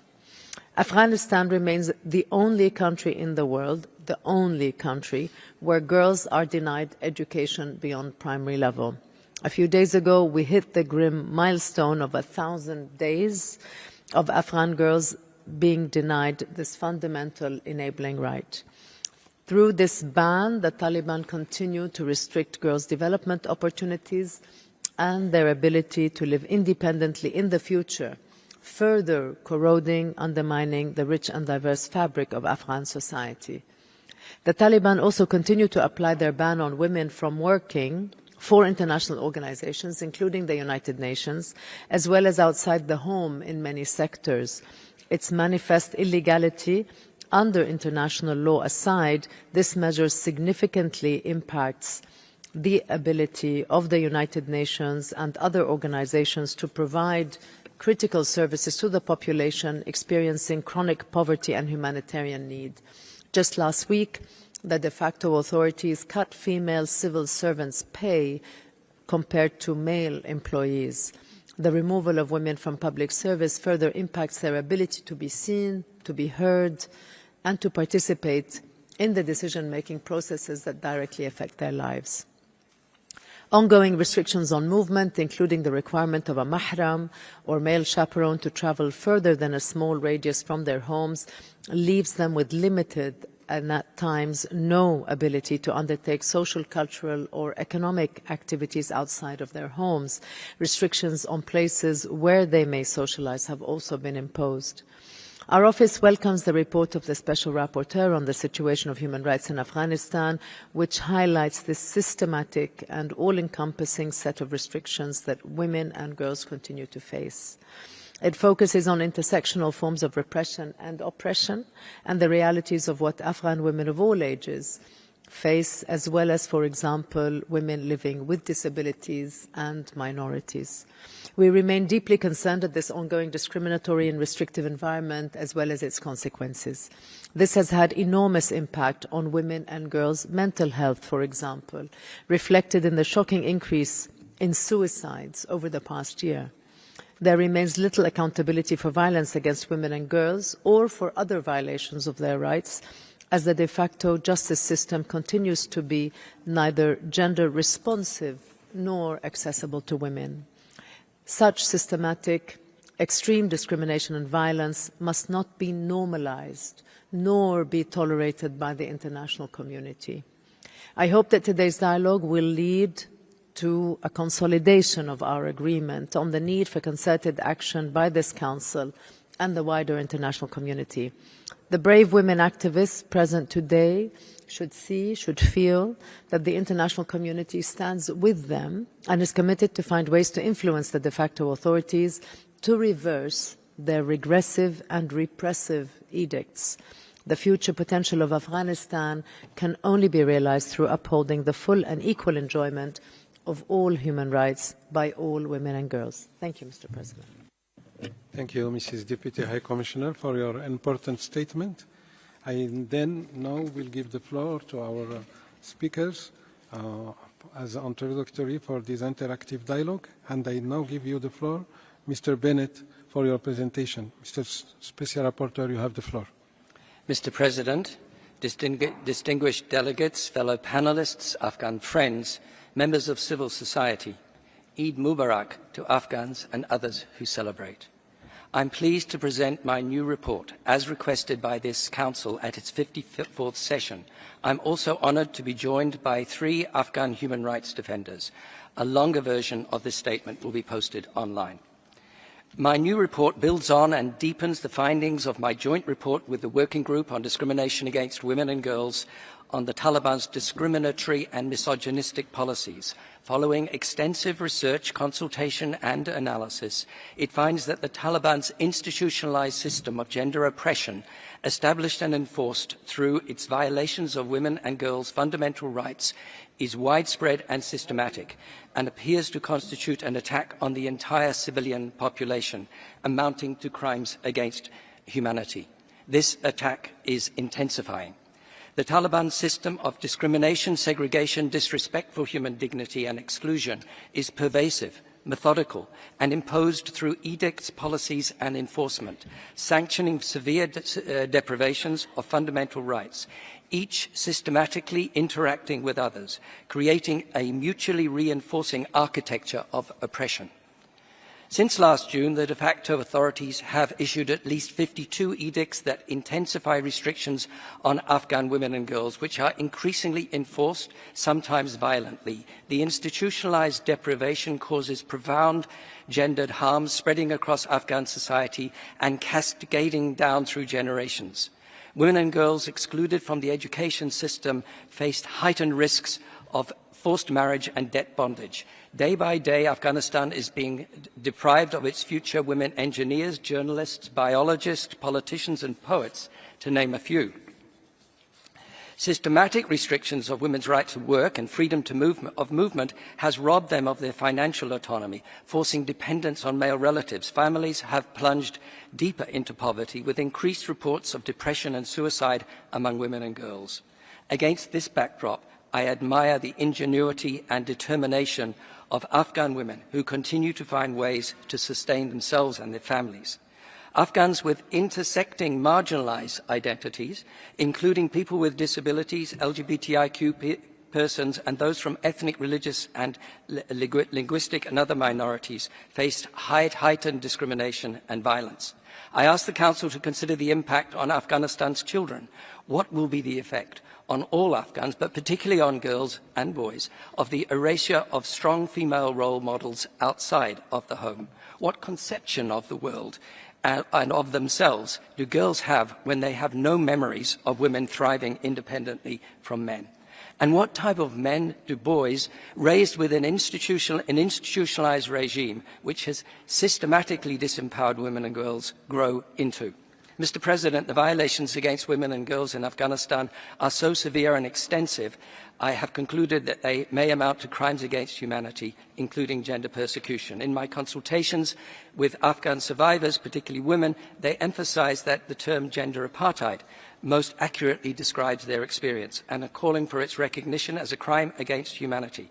I also consider that this system of domination and oppression of women and girls should propel discussion on codification of gender apartheid as a crime against humanity and as a human rights violation, defined in a gender-inclusive way. We must ensure that all victims and survivors can access justice for the totality of crimes committed against them. The gravity and scale of the crimes can't be overstated. We have a collective responsibility to challenge and dismantle this appalling system and to hold those responsible to account. No single approach is likely to be effective on its own. What we need is an all-tools approach centered around 4 key pillars: justice and accountability, incorporating human rights and women's voices in political processes and diplomatic engagement, bolstering documentation, and reinforcing protection and solidarity for Afghan women, girls, and human rights defenders. In 12 days' time, a major meeting will take place in Doha. This offers an important opportunity to affirm that the rights and voices of women and girls will not be sidelined. I reiterate the importance of ensuring that civil society, including women, are meaningful participants in the meeting and that women's rights are central to discussions. For the credibility and sustainability of international engagement, it's vital that it is underpinned by principled human rights-centered approach. The Taliban are not recognized as a government and should not be treated as such. They must not be allowed to dictate the terms of UN-hosted meetings. Meaningful and sustained improvements in human rights must form a central part of any way forward for Afghanistan. Failure to learn the lessons of the past and sideline human rights could have devastating and long-lasting consequences. Mr. President, the Taliban's institutionalization of its system of gender oppression should shock the conscience of humanity. It's incumbent upon us all to take decisive action, to stand with Afghan women and girls, hold the perpetrators accountable, and restore dignity, equality, and justice for all. I thank you. Thank you, Mr. Special Rapporteur, for your insight and highlights on the situation of Afghanistan as presented by you under your own mandate. I now give you the floor, Excellency Nasser Ahmed Andisha, Ambassador of Afghanistan and PR, for your presentation. You have the floor, sir. Thank you. Shukran, Mr. President. Thank you very much. Colleagues, Excellencies, ladies and gentlemen. We welcome the latest report by the Special Rapporteur on the phenomena of an institutionalized system of discrimination, segregation, disrespect for human dignity, and exclusion of women and girls under the Taliban. As credible reports and eyewitness testimonies indicates, Afghanistan has fallen into a state of darkness and repression, marked by severe and systemic violation of fundamental human rights. Institutionalized discrimination and exclusion, along with instances of torture, degrading, and inhumane treatment are prevailing. No doubt, Afghanistan under the Taliban rule faces one of the most serious institutionalized human rights crises in the world, particularly for women and girls, and it's increasingly worsening. Mr. President, Excellencies, let me draw your attention to something very serious. The ongoing entrenchment of Taliban gender oppression and domination, as indicated in this report, and the inherent dehumanization of women and girls is likely sowing a dangerous ideology in the new generation of Afghan, particularly young men and boys. This could potentially lead to future security risks in the region and beyond. The current impunity, which may be perceived as tolerance of the domination and abuse of women and girls, is creating risks that are not being fully recognized, acknowledged, or addressed. Mr. President, as member of the United Nations, Afghanistan has obligation under the UN Charter, international treaties and resolutions, including but not limited to CEDAW, the ILO Convention, the Security Council Resolution 1325. These treaties and resolution mandates elimination of discrimination against women, promote gender equality in the workplace, and ensure women participation in peace and security processes. However, the Taliban rhetoric and action starkly contravene this obligation, demonstrating institutionalized discrimination and inclusion of women and girls. Approximately 52 edicts issued between June 2023 and March 2024 shows that the further restriction for women and girls across the country. Mr. President, the UN Charter unequivocally reaffirms the equal rights of men and women. Article 4 emphasizes that peace-loving states accepting the obligation contained in the present charter are able and willing to carry them out will get a seat around the table. In the past 3 years, Taliban government has proven that it is neither willing nor able or capable of carrying these basic UN Charter obligations. Therefore, the people of Afghanistan appeals to this Council member to uphold the core values of Universal Declaration of Human Rights, recognizing Afghanistan's role as one of its original signatories. They call for a steadfast commitment on the principle of universality, indivisibility and interrelatedness of UDHR in all discussions and decisions related to Afghanistan. The UN should prioritize the protection of fundamental human rights under the Taliban rule. They emphasize the people of Afghanistan that women's basic rights should be recognized as essential and non-negotiable, rather than a means to serve other interests and ends. The protection and the empowerment of women are paramount for ensuring just and equitable Afghanistan, for Afghanistan of future and Afghanistan after Taliban. These reports highlight that the UN member states have heightened obligation to address severe breaches of fundamental human rights in the current context. They must avoid normalizing or legitimizing the Taliban under any guise, including during the upcoming Doha meeting on the 28th of June this month. Mr. President, impunity must not find refuge anywhere, not in Afghanistan, not in Palestine, not in Ukraine or elsewhere. This Council should heed to calls for more robust accountability mechanism to ensure justice is served. Mr. President, this report once again shows that the worsening of unprecedented situation of human rights in Afghanistan demands full accountability. Special procedures, mandate holders and the treaty bodies are urged to monitor and coordinate efforts closely. States engaged with the Taliban must demand human rights respect and include women in their dialogues. Finally, Mr. President, I emphasize that the gender apartheid should be recognized as a crime against humanity, and we call for an independent investigative mechanism by this Council that reflects the gravity of the situation in Afghanistan. And I thank you very much, Mr. President. Thank you, Mr. Ambassador, for your presentation. I now give the floor via video to Ms. Leila for her presentation.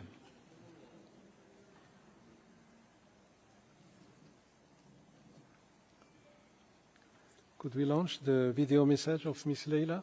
Abandoning schools and universities, I could not continue my education, but I tried to learn new skills. I faced so many challenges, not only me, but also my other women in my country. They cannot study, so they will not have a job. Even I couldn't graduate from school because the one came. And because of that, I lost many opportunities in my life. I want to be an effective person, a successful person. Afghan girls are like those birds that with broken wings, they are still trying to fly. And they still want to find an opportunity and fly as high as they can. And nowadays that I am at home with no activity, with no communicating with people, I face to depression and I'm really helpless and I am losing my hope. We all Afghan girls, we all lose our freedom and we are not like the past. We cannot do activities that we did in the past. And all these things changed in our life. At the past, girls could travel alone without anyone. They were free, but now we are not free. We are like slaves. We should always have man with ourselves. And without mahram, we are not allowed to travel anywhere. I don't feel safe because if I don't obey those rules, I'm really afraid that what will happen to me. I'm really worried about my future. Do they capture me? Do they kill me? Or what? I really feel sad, and I say that why these things happen to us, only to Afghan girls. Nobody is facing these challenges that everyday girls. But despite of all restrictions, I still try to deal with problems and survive from this situation. So no power, no injustice is forever. I always try to keep my friends and my family, especially my sisters, hopeful. I didn't give up, and I will not, and I will never give up, and I will never let them to give up. Nowadays, I have very simple activities. I'm helping with my mom in cooking. I learned to cook new foods and these things, but it is not my future. I want to have a bright future. I want to become a leader. I want to become voice of all Afghan girls. And I want help with Afghan girls. I want to be successful, and I want to make my parents proud. My community before was supportive to the normal activities the girls do.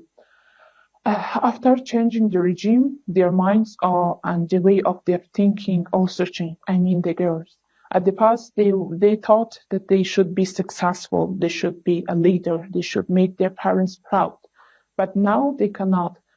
You know, a few months ago, they captured girls and they badly hated them, and they I don't know what other bad actions what done by them. Those girls that they didn't wear proper hijab, I'm sure that it's an excuse, because girls really afraid. They always try to wear black scarf, black coat, everything. And 3 or 4 of those girls or ladies, when they come back, they did suicide. And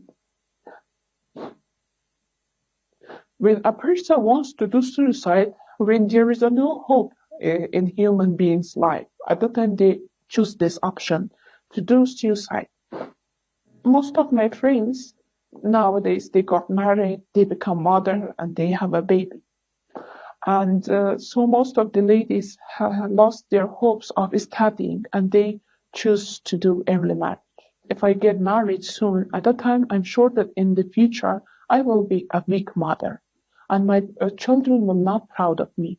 My children will be the same of me, weak, hopeless, and they cannot deal with problems. Despite of all challenges, my parents are great supporters in my life.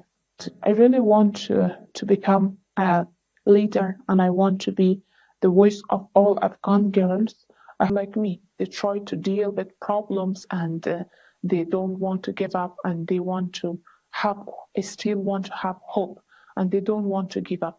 And these things are what keeps me hopeful. I appeal to the international community. Actually, I beg them to keep supporting the girls and women of Afghanistan, especially in education and work. I hope we could go back to school and be able to get jobs. Always remember, on the road to success, there always we. I mean we, not only all women in Afghanistan, but the whole Afghanistan and international community. And I'm so grateful to international community to support Afghan girls in this situation. And I wish that they could support us more and more. I thank you, Mrs. Leila, for your important and courageous testimony. I now give the floor to you, Mrs. Ben Hafsa Yaqoubi, for your presentation. Thank you so much. Thanks to Mr. Richard Bennett and his vulnerable team for creating this valuable report. So today I am here to speak with you regarding the women and girls from my homeland, regarding the people who always have experience of the gender discrimination and gender persecution in their life. Yes, Their Excellencies, I know the texture of traditional and patriarchate of our society, but within past 20 years leading up 2021, at least we had some support of international society and we had our local constitution. Based on 2004 Afghanistan constitution and based on the Convention of the CEDAW and Convention of the Rights of People with Disability, at least we could pursue to our education rights. We had the chance to pursue to some of our rights. We could walk without the fear of getting detected or going to detention center or being tortured within the then government. But unfortunately, after Taliban's second takeover, Afghanistan got like a dark place and a vast prison for all Afghanistan people, specifically women and girls. Yes, we women and girls are experiencing like systematic gender apartheid within these 3 years. We are suffering from this gender apartheid. And you imagine being a woman, being a girl, being with disability, living in a rural area and having other problems as well.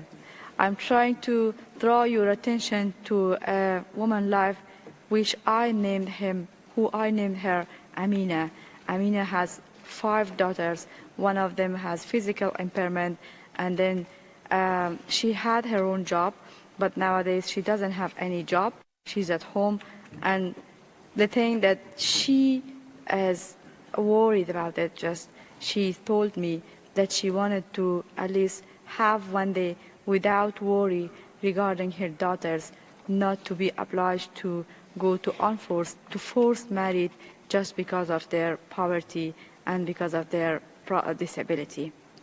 Ladies and gentlemen, I just must to acknowledge, based on the high technology and based on the lots of immigration which is happening, the extremism and the radicalism which is happening in Afghanistan, not staying inside Afghanistan borders, and it will affect far and wide different countries, regional and unfortunately other international or other, all international communities.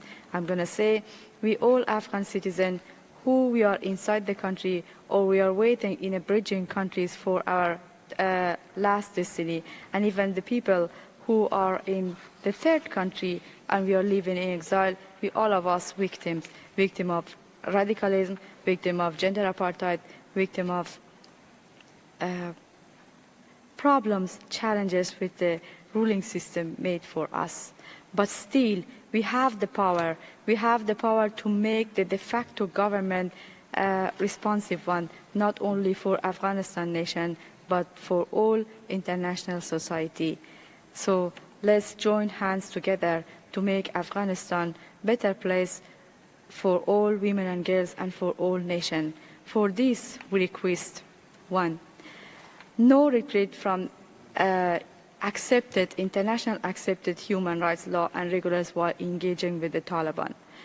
Dear Presidents, we, women and girls from Afghanistan, we ask you to please, while the international society wanted to engage with the Taliban, do not have any setback. We do not want to see any setback from the accepted human rights rule and regulars. We need our own rights based on the international documents, based on the international regulars and laws. Afghan women and those who are more marginalized, like people with disability, all Afghanistan citizens, they want to see, they want to be represented within all peace process or all peace process building or making any strategic plan for the future of Afghanistan. We all need to be heard. Afghan women, sound need to be heard, and we all need to be there. We all need to be heard from international society, and the Taliban need to know that that land, Afghanistan, is not just for them. We all Afghanistan people need to be there. Our voice need to be there. And the third recommendation from our side is that while your international society sending humanitarian assistance there as a response to this crisis, so having a contribution or an engagement with vulnerable people, including people with disability, and women should be a precondition from the donors.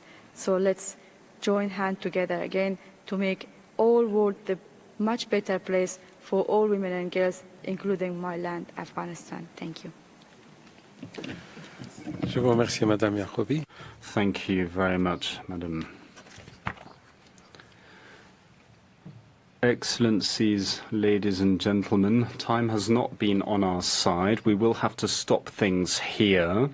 We will resume at 3 p.m. with the 2 remaining presentations by our invited panelists.